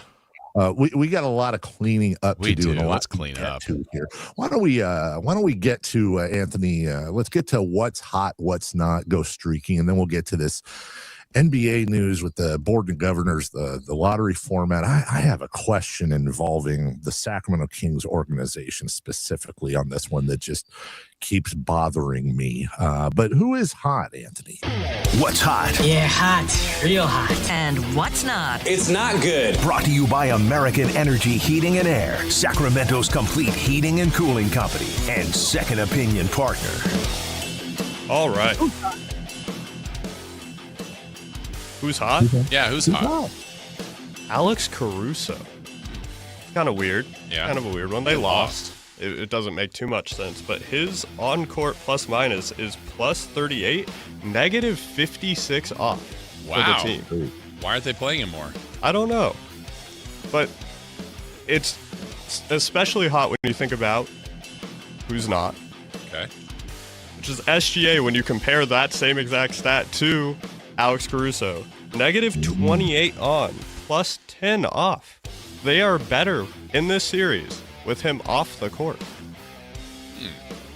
MVP, by the way.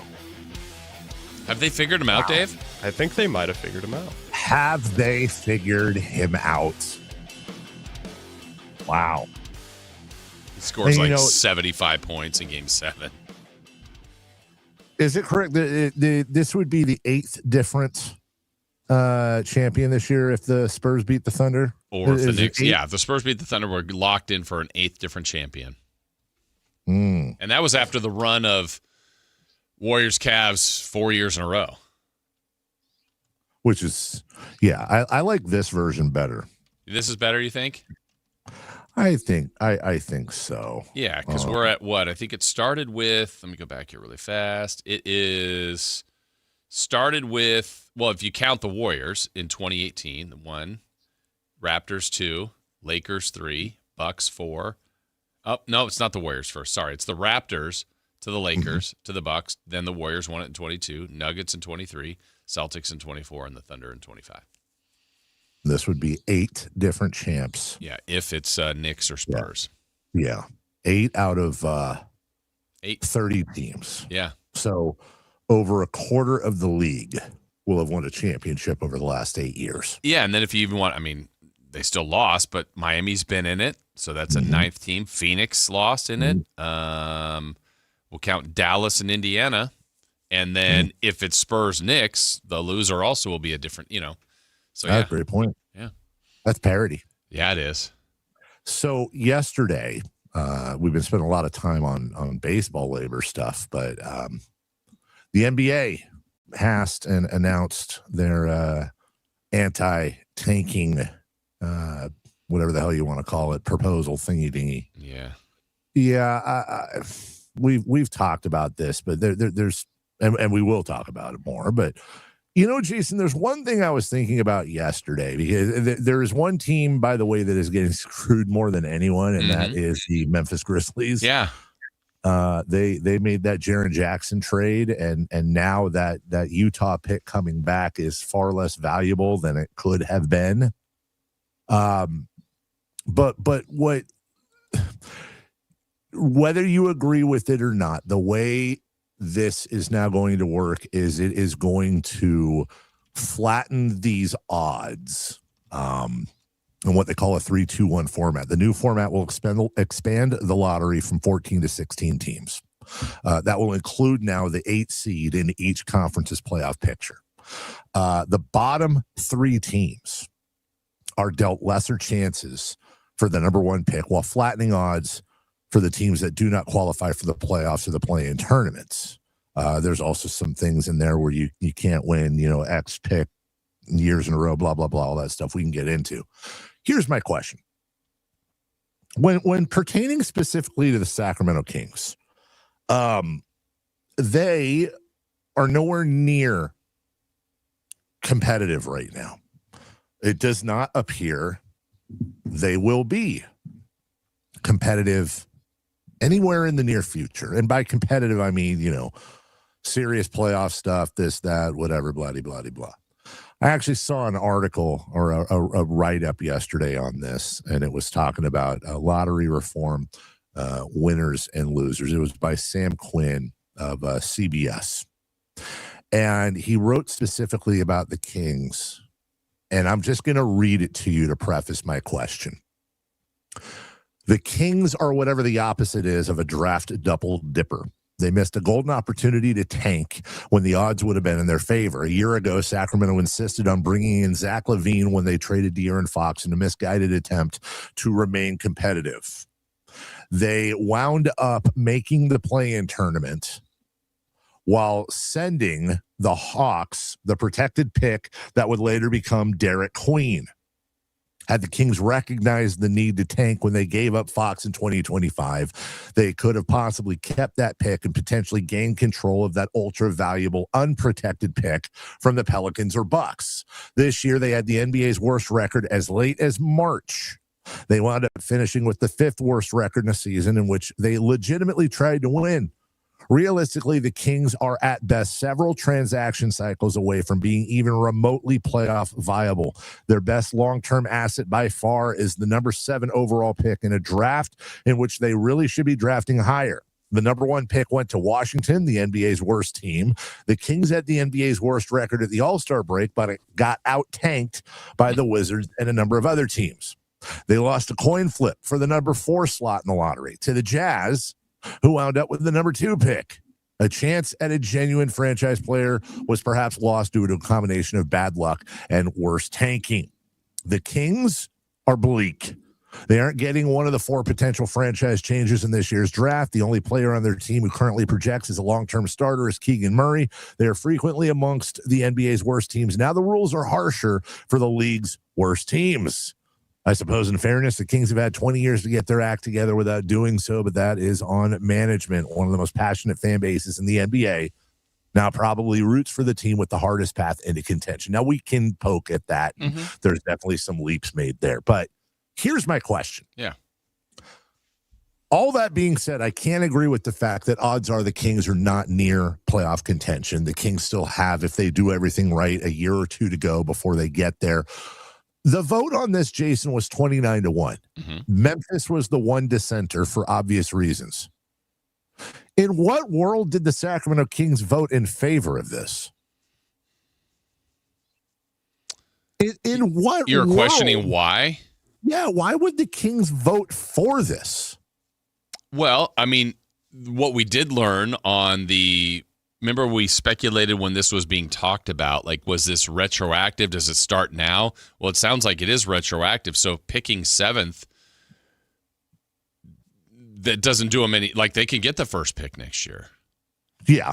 So, yeah. Yeah. And like why Memphis didn't, because they have the Jazz pick and the Jazz fall in that bucket where you can't be in the top 5 3 consecutive years. Well, 2 years in a row, they're in the top 5. So that Memphis pick from Utah, now if it's down there, will not. I just don't know how they what happens then? Like, did the Jazz just move back? Like, that doesn't count? Like, what do they do? The Jazz's pick, as you said, which they traded to the Grizzlies in the Jaren Jackson trade, can finish no higher than 6th in next year's draft. As I understand it, they would just continue to pick until they're out of the top 5. Until they're out of the top 5. I believe that's what happens. Yeah. So, like this year, for example, we knew that the Indiana Pacers had the pick if it was 1 through 4. They got 5th, and it goes to the Clippers. But here, the pick is it can't go to the Jazz, but the Grizzlies voted no because the Grizzlies want that pick. It's confusing. And that's the other part of it that I don't like. It's just confusing. It's confusing. And I think when we I don't have a great answer for the Kings, and maybe it's just to fit in, like, this is what they're going to do. They're going to do something, and I don't know.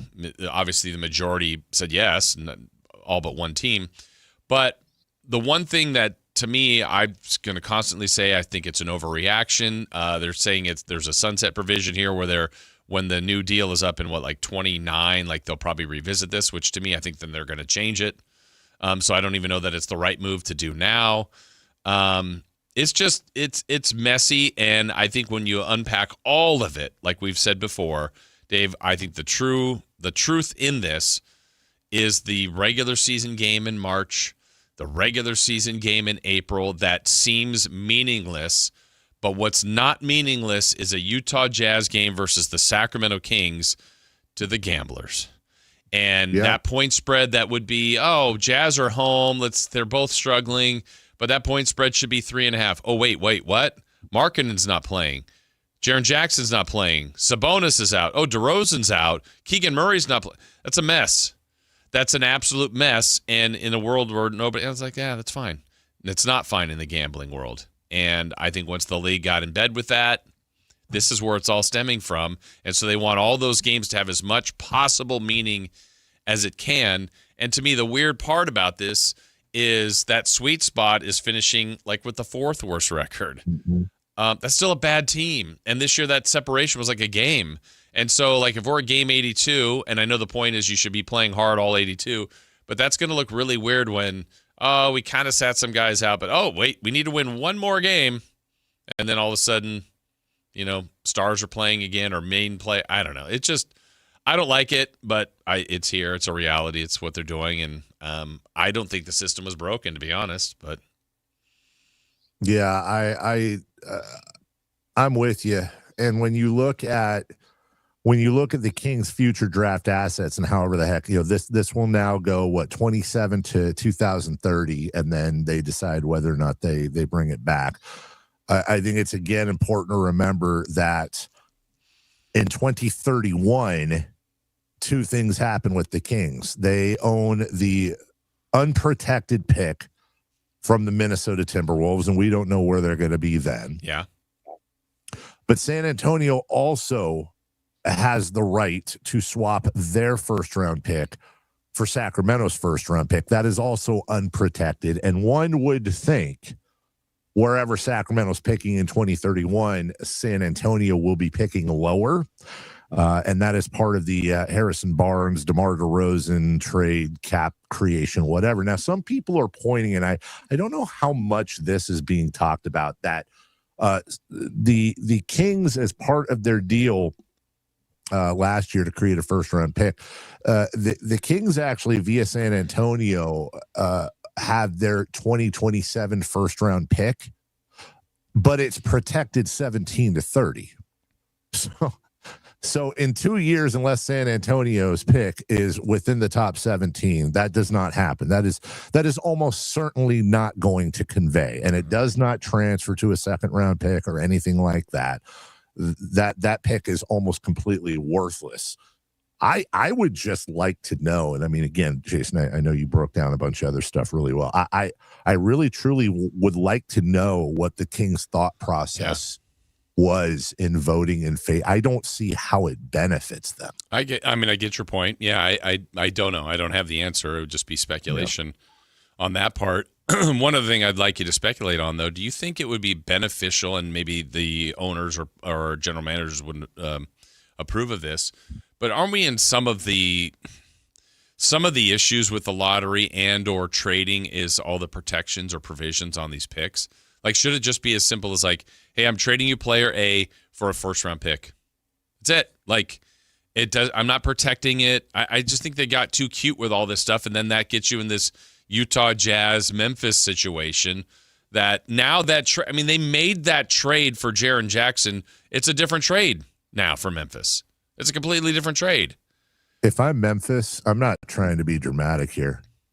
If I'm Memphis, I'm suing the league. Yeah. I'm straight up suing them. I'm taking them to arbitration. I'm sure there's rules on that. Right. And I'm saying, look, guys, you can't retroactively do this. We made this deal in part predicated upon that. At Absolutely. the very least, you need to, and by the way, it's within the league's remit to grandfather this thing. It's a very simple solution. Grandfather it. It's Memphis's pick. Yeah, look, they flexed were flexible on the 65 game rule this year, right? With a couple guys that is like, all right, but yeah, they're going to get passes here. Luka can make all, which he did, and that was the right move to do. Yep. If I am Robert Parra, the owner of the Memphis Grizzlies, I am absolutely furious. Yeah. That is a major thing. Also, by the way, I heard what might be the craziest draft and tanking solution yesterday. Let's hear it. My God, it's got me thinking. I can't stop thinking about it. Hear me out on it, because this is going to sound insane. You take the top 5 and I guess let me bottom say 5, you mean? You take so 25, the bottom 25 teams pick in order of how they finish. So it's like the NFL, right? Number 6 all the way through number 30, that's an order of how they finish. Then that leaves the top 5, the who's going to pick 1 through 5. And the way that you determine that is via a secret ballot of all 30 general managers, and they're not allowed to vote for their own team. Now here's the logic, the insane logic behind it. Every general manager is absolutely going to try to do what is best for their team. And if they're going to do that, one would think in most cases, the GMs would want to reward or award the number 1 pick to the team that they believe is the least threatening in the NBA, the one they have to worry about the least. Okay. So the problem here is conferences. Yep. But also, who better to know and determine what team needs the number 1 pick the most than 30 GMs? And so I'm guessing on, 30 votes come in, team number 1 got 9. And then it literally just if we do this exercise, Dave, let's try to do this as GMs across the league. Sure. Kings and we'll put Kings 5th because they lost the tiebreaker. Kings 5, Jazz 4, Nets 3, Pacers 2, Wizards 1. That's going in. I guarantee you the Pacers finish 5th. 100%. Yeah, right? I mean, aren't we safe there? I don't even know if the Pacers finish 5th, because you can pick any. The thing is. Oh, you can pick any team? Well, no. I'm sorry. You're right. Don't you have to pick from the 5? Nope. You're right. You have to pick from the 5. Okay, so aren't we agreeing the Pacers will be 5th? Correct. Okay. Now, in that case, then there'd be the cruel nature to it, like what really happened, then the Clippers get it? Well, let's see. The way I'm looking at everything right now, weren't the bottom 5 the Kings, Jazz, Nets, Pacers, Wizards? Yeah. So, but my point was the Pacers did get the 5th selection, but because it was top 4, the Clippers got it. So anyway, general managers would also know that and go, 1, we don't want the Pacers to do it because we know where they were a year ago. 2, it would be kind of funny to push them to 5th because they lose the pick. I think ultimately the other part of it too is kind of to your point. If you did something like that, you'd probably also have to remove future protections. Yeah, I think that's important. Honestly, I think the league should do that. But all right, so we say Pacers are 5. Then what do you think would happen? Jazz. I think I would put the Jazz. If I was a GM voting and I'm considering threats, I would put the Pacers 5 and the Jazz 4, period. Yeah, I think if it's as clean as everybody says Pacers 5, the good part about that is you'd have 2 East, 2 West left, and it, like the East may go, I'm voting the Kings and Jazz because I don't want East teams, and maybe the West does the same thing. But I would agree with you based on assets that the Jazz have. And then, to be honest, I can make an argument for the remaining 3, Kings, Nets, Wizards. I really can. If I'm not allowed to vote Kings, then I would probably go. The Nets have the least right now. Yeah, I would say Nets 1, and then I would vote Wizards 2.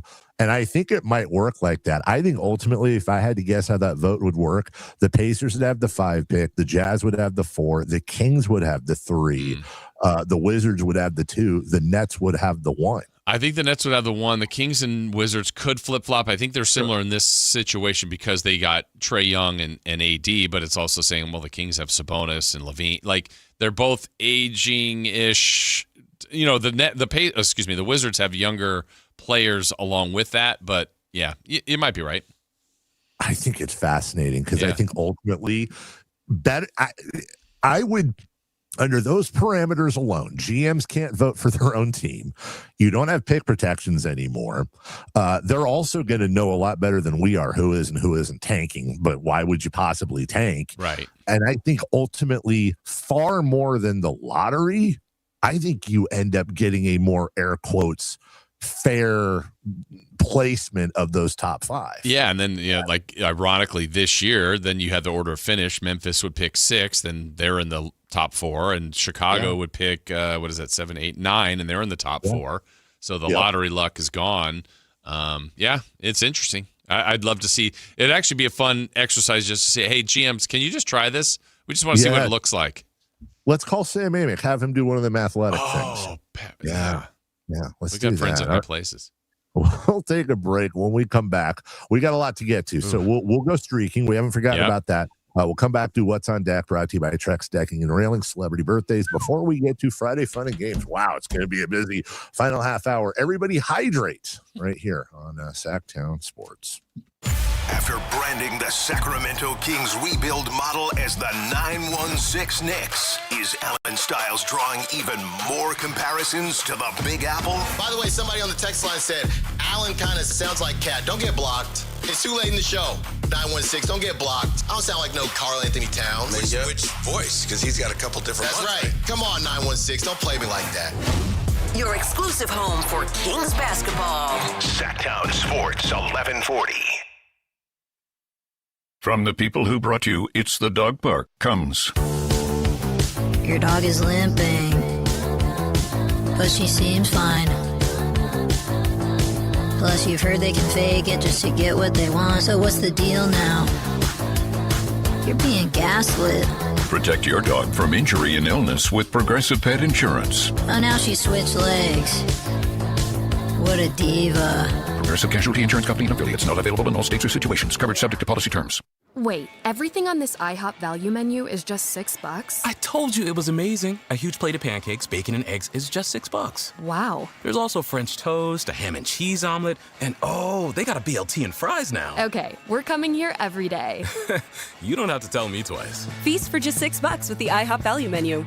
$7 in some locations, available every day for a limited time at participating restaurants in the U.S. Hours may vary. No substitutions. Not valid with other discounts or promotions. Prices may vary.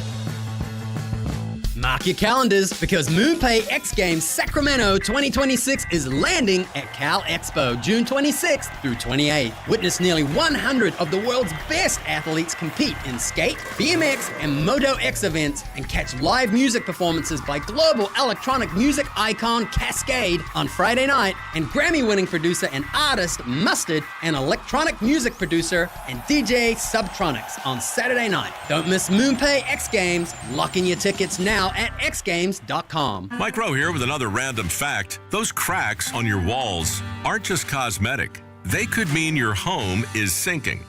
Whether it's drywall cracks, exterior cracks, or sticking doors or windows, do yourself a favor. Call Groundworks. I spent some time working with these guys, and they're the real deal. Their people are trained and certified to stabilize your foundation.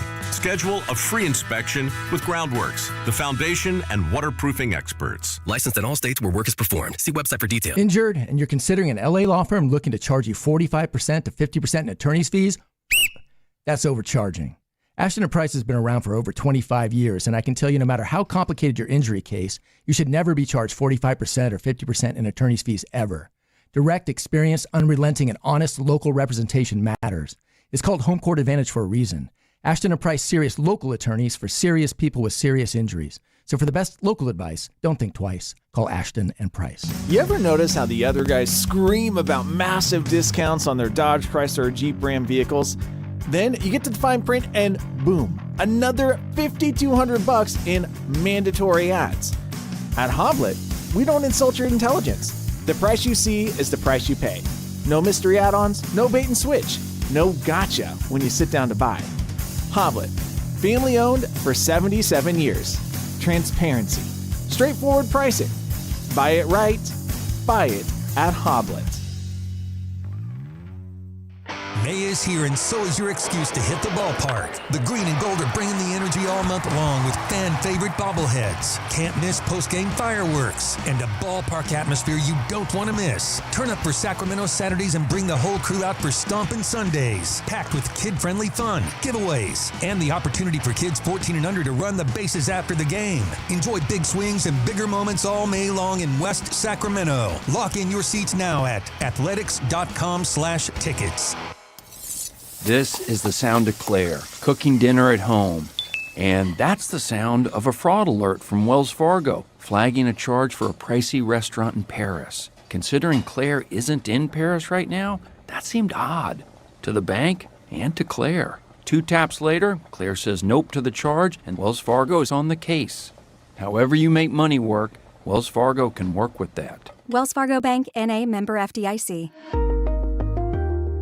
Did you try my Colombian tamales? They're delicious.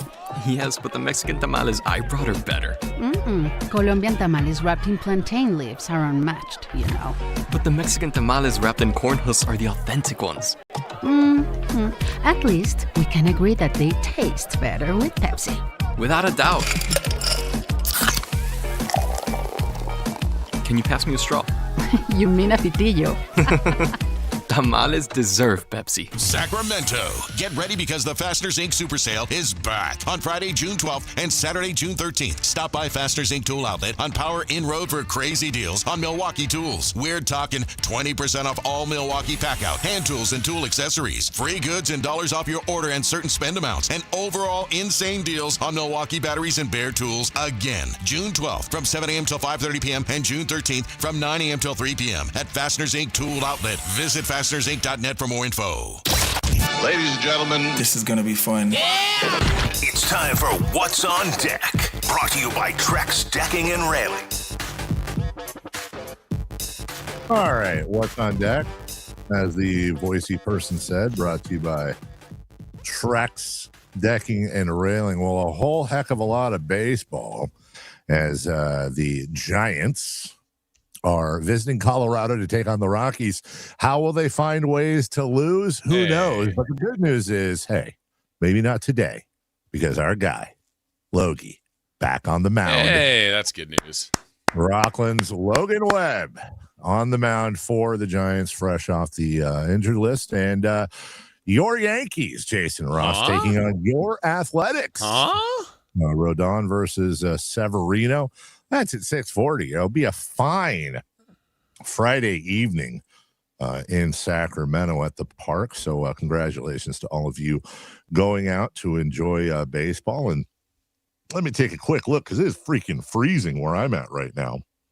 Well, look at this. First pitch at 6:40. A balmy 73-degree first pitch. What a lovely evening for baseball in Sacramento. So how about that, Jason? I'm looking forward to it. We've also got some golf as well. And I guess what? The French Open's going on right now. Am I wrong? Agree or disagree, Jason? You're a tennis guy. French Open, worst major. Australian. Okay. Okay, you're right. Okay, I take it back. It goes, here's how I say Wimbledon, US Open, and then big giant gap, then French Open. I don't know, man. I don't like, the whole Clay thing's just dumb to me. Dave doesn't like Clay. He loves Clay. He loves Dave it. loves it. Not a big Clay guy. Okay. Don't like Clay courts. I don't like Clay Thompson. I was cool with Cassius. How about Charles Barkley? Barclay Center. Barclay Center. Oh, Mount Claymore. Oh, wait, there's Claymore. Isn't that a grenade or something? Tim Kershaw. Clay. Ooh, I got one. How about this? Great food. Jumpers. Aiken? Clay Aiken, yeah. Oh, Clayton. Cleveland Cavaliers. Yeah. Cleveland Rocks. Let's go streaking. Okay, let's go. It's time to go streaking. We're going streaking! Who is the Nostradamus of MLB? Who can keep the streak going? It's time to go streaking. What the hell are you doing? We're streaking! All right, we got to get these streaks going. Dave's at 0. I'm at 1. Chris is at 1. Anthony's at 2. We start from the bottom. That's you, Carmichael Dave. You check Riley Green from the Detroit Tigers. Riley got up 4 times. Riley got you 1 hit. Yes, here we go. Off. It starts with 1. Chris was at 1, trying to get to 2. He did submit via text yesterday his guy, Jackson Holiday. Holiday got up 4 times. He got a hit. We don't have the music for it. 1 for 4. So Chris is at 2. I'm at 1 trying to get to 2. I took Ronald Acuna Jr. from the Braves. He got up just 3 times, but the 1-0 pitch. He squares it up and drives it. A big boom to left field. It's a grand slam. A monster mash for Ronald Acuna. A gigantic base hit for the Braves, and they tack on 4 and lead 7-2 in the 6th. Braves fans down the third base line going wild here at Fenway. Wow. Yeah, he got a hit. Wow. And then Anthony took Kevin McGonigal of the Tigers. He got up 4 times. He went 0 for 4. Anthony. Man. We were going to have a... You suck.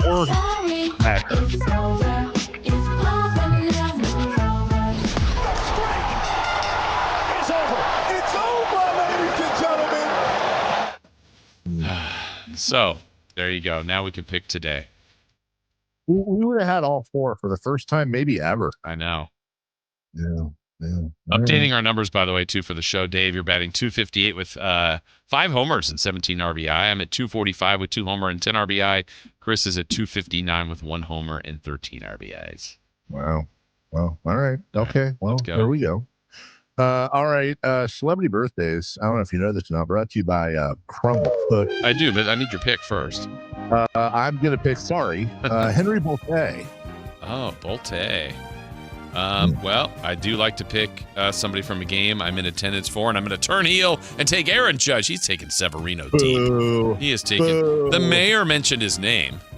Boo. I also want to take Aaron Judge. Yeah. I think both you. I'm going to watch the game. I want to watch it. I want to see what happens. Are you going tonight? No, I'm going to watch it. All right. And Chris is taking Otto Lopez. Screw Chris. Yeah, I agree. All right, celebrity birthdays. Yeah, celebrity birthdays, Jason. Who got old today? All right, Dave versus Anthony. Let's go. Let's start with, on this day, in what year did the movie Up come out from Pixar? God, that's just such a crushing beginning to that movie. I know, man. It's just crazy. Well, bring out the tissues. Up came out in 2008. I think it's later than that. I'm just going to go 09. We have a correct answer. It goes to Anthony Lucas. 2009 is correct. How about Sister Act? Whoopi Goldberg. Sister Act came out in 1996. Okay. I don't know this one. Okay. So 95. Good adjustment. It's 1992. Anthony takes that one as well. That's garbage. Happy birthday to Carmelo Anthony. Carmelo Anthony is 42. 43. We have a correct answer. Goes to Carmichael Dave. Carmelo is 42. Paul Skeens. Paul Skeens is 25 today. 22. He's young. Dave is closer. He's 24. Austin Reeves. Austin Reeves is 27. 28. We have a correct answer. Goes to Anthony Lucas, 28. Yeah. Puka Nacua. They call him Puka. Puka Nacua. He's had a bad offseason. Puka Nacua is also 28. 26. Anthony's closer. He's 25. Markelle Fultz, former King. Markelle Fultz is 29. He's 31.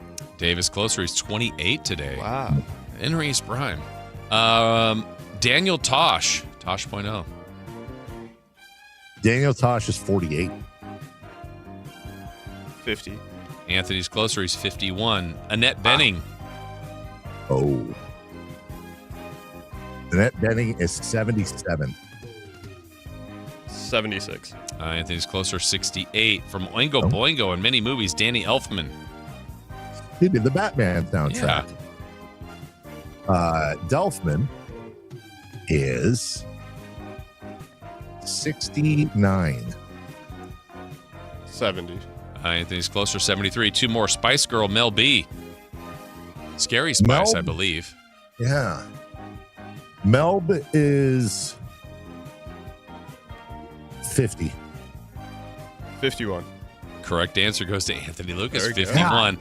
Last one. Do either of you know who, and hopefully I'm saying the name right, Ted Levine? Levine is? Levine. I'll go with Levine. I don't. Ted Levine. Do you know who it is, Dave? Yeah, he played Al Bundy's rival shoe salesman in Married with Children. So close. He played, I'm just going to have to play his character. I'm going to channel his character. He puts the lotion in the basket. Oh, okay. Oh, did he? Is this for some sort of great big... Yeah. Am I beautiful? I'd make out with me. Beautiful. Oh, be beautiful. Put lotion in the basket or against the hose. Ted... The best part of that whole movie is when it's a horrible scene and that girl lets out the blood-curdling scream when she's with her poodle, and she goes, ah, and he goes, ah. That's the best part. Gets me every single time. You laugh at that part? That part's crazy.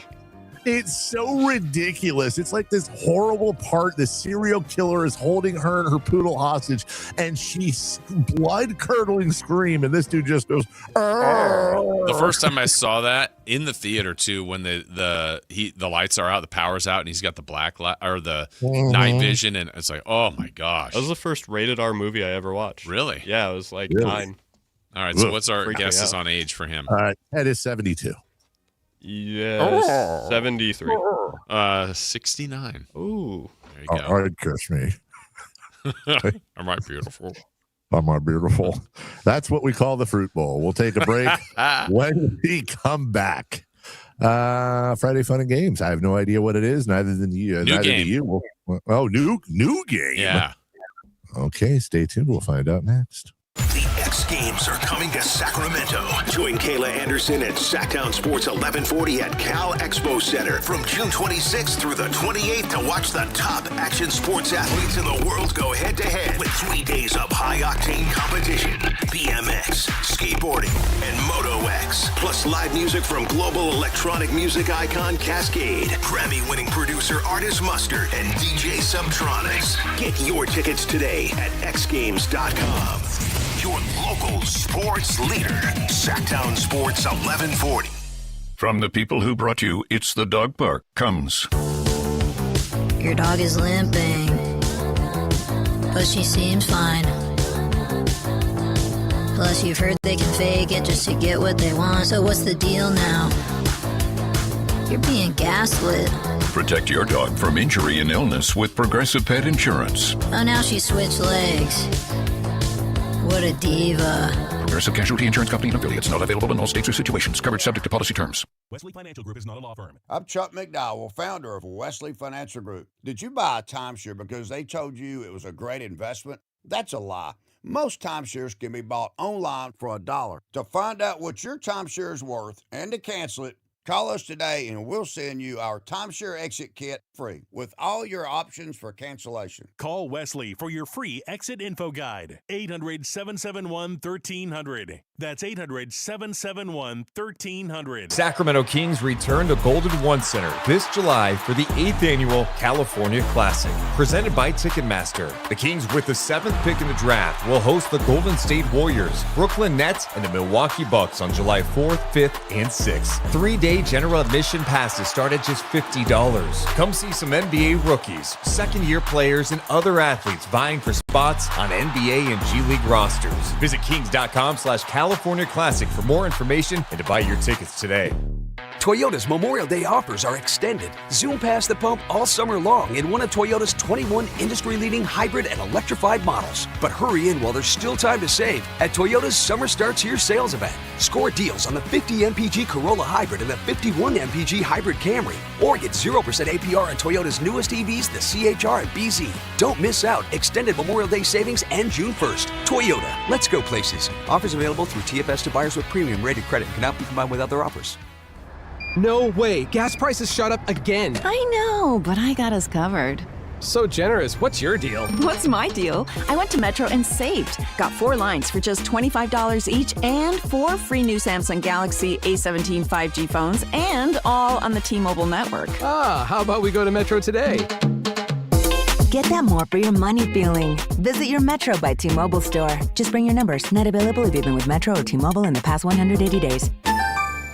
Don't miss out on the biggest action sports event happening in Sacramento this June. Tickets are now live for MoonPay X Games Sacramento 2026. See nearly 100 of the world's best skate, BMX, and Moto X athletes compete at Cal Expo June 26th through 28th. Music performances featuring electronic music icon Cascade on Friday, June 26th, and Grammy-winning producer and artist Mustard, and music producer DJ Subtronics on Saturday, June 27th. Score your tickets today at xgames.com. If you have unfiled taxes or are in debt to the IRS, this is important news. Did you know the IRS has programs specifically designed to help people struggling with tax debt? Powerful tax assistance programs that can save you thousands if you qualify. No one knows these programs better than the experts at Optima Tax Relief, America's most trusted tax resolution firm, A-rated by the Better Business Bureau. Their award-winning tax attorneys and licensed professionals have resolved over $3 billion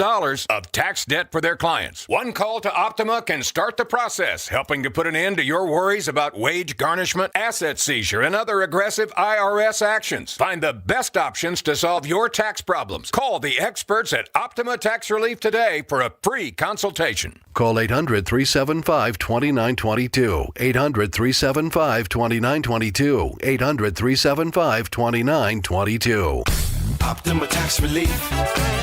Some restrictions apply. For complete details, please visit OptimaTaxRelief.com. We have finally made it to Friday. Let's end your week the right way with Friday Fun and Games. One call to Optima. Carmichael Dave Show with Jason Ross. All right. Oh, I see Kayla. You do? Well, can you see me? Because I feel like I'm in the dark. How's her lighting? I literally feel like I'm in a closet. Can I be honest with you? If she hadn't just said that and I was new to the show and I was asked who's got the brighter lighting, I would have said Kayla. I swear to God. Really? All right, we haven't seen. Yeah. We're not caught up yet. Okay. It's coming. Because I was watching some of the shows yesterday the show after us, and I felt like the lighting was a little bit dark, but did you move it, Dave, or did you leave it? You moved it at one point, but I can't remember if you changed it back. I moved it. I never moved it back. Oh yeah, that's not bad, Dave. Yeah. That's not bad. You look crisp, I think is the term. I think that helps. The wood paneling matches my my trench coat today. Yeah. I feel like what was it? Penny from Inspector Gadget. Inspector Gadget, except it's not gray, but it's the Inspector Gadget trench coat, but not. Yes, you do kind of look, except Penny didn't have, I don't think Penny had glasses. No, but you she kind of didn't. had Penny hair going. I liked Penny. Yeah, I'm worried about Kayla, Dave. Uh-oh. Yeah. Well, I am too, Oh. but why are you worried about Well, it? she Wait, came in. why are you worried about me? Just in general. Jason, why are you worried She about it? was in there. She's like, "Uh-oh," and I said, "What happened?" She goes, "Where are my headphones?" And they were right. They were right in front of me. her. I told them I have Okay. not felt like myself this week. It's just been Yeah. kind of like one of those, you're dragging your you-know-what up to get going. But then I turned on Michael Jackson this morning, so that's how That's I your got elixir. through. You're good with him. I got through my morning. Yeah, human You nature. turned on Michael Jackson this morning. The Oslo concert. I've been going through all the concerts. I'll stand in front of Kayla in this way, and then I know we got to get to this. As somebody who has been guilty multiple times of looking for my sunglasses and they're around my neck, or I can't. We've all done it.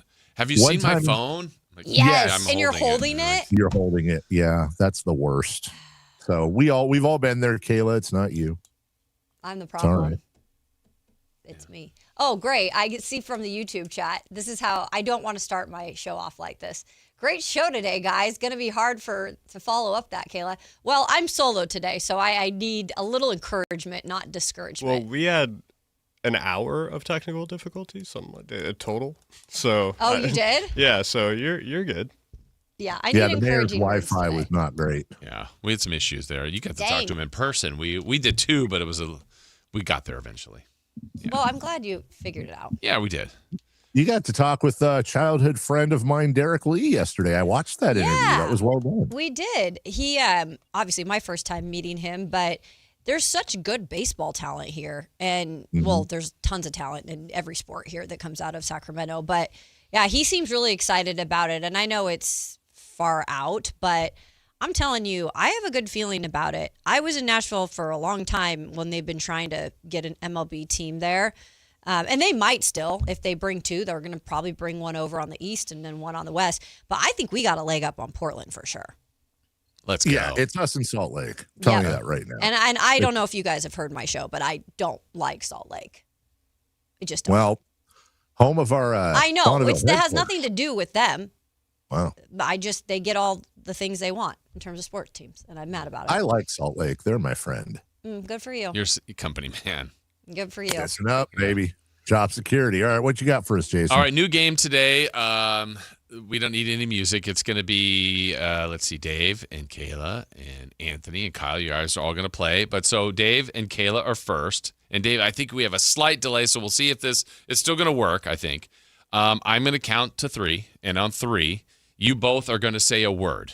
There's no plan. We just want to see what you land on. And within 5 guesses, we want to see if you can end up saying the same word. Does that make sense? Well, We'll see. this We're is just going to gonna play. be We're very not good. any Okay. more explanation. So, Dave, you ready?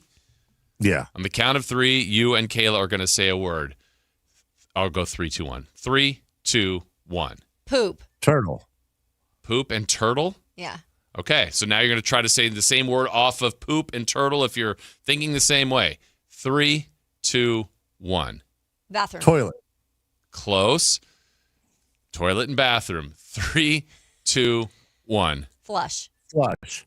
Okay, there you go. You did it in 3. That's impressive. So you did it in 3. All right, now Can I it's just say for the record, by the way, poop and turtle, also the same Yes, category. because you could have a turtle poop. yes. Or a turtle head. Yeah. Figured you guys would be in that mindset. All right, so now it's Kayla and Anthony.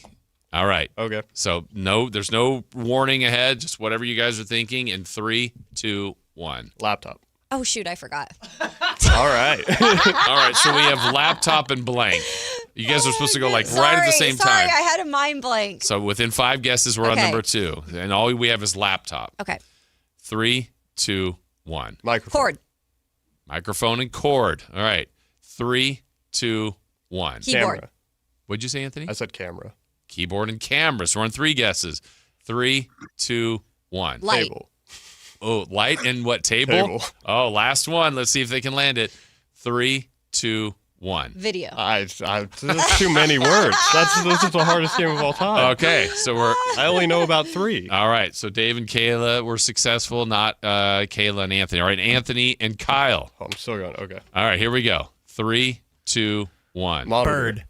Bird and what? Monitor. So you're still doing everything that's in front of me. All right. 3, 2, 1. Phone. Computer. Phone and computer. Okay. 3, 2, 1. Microphone.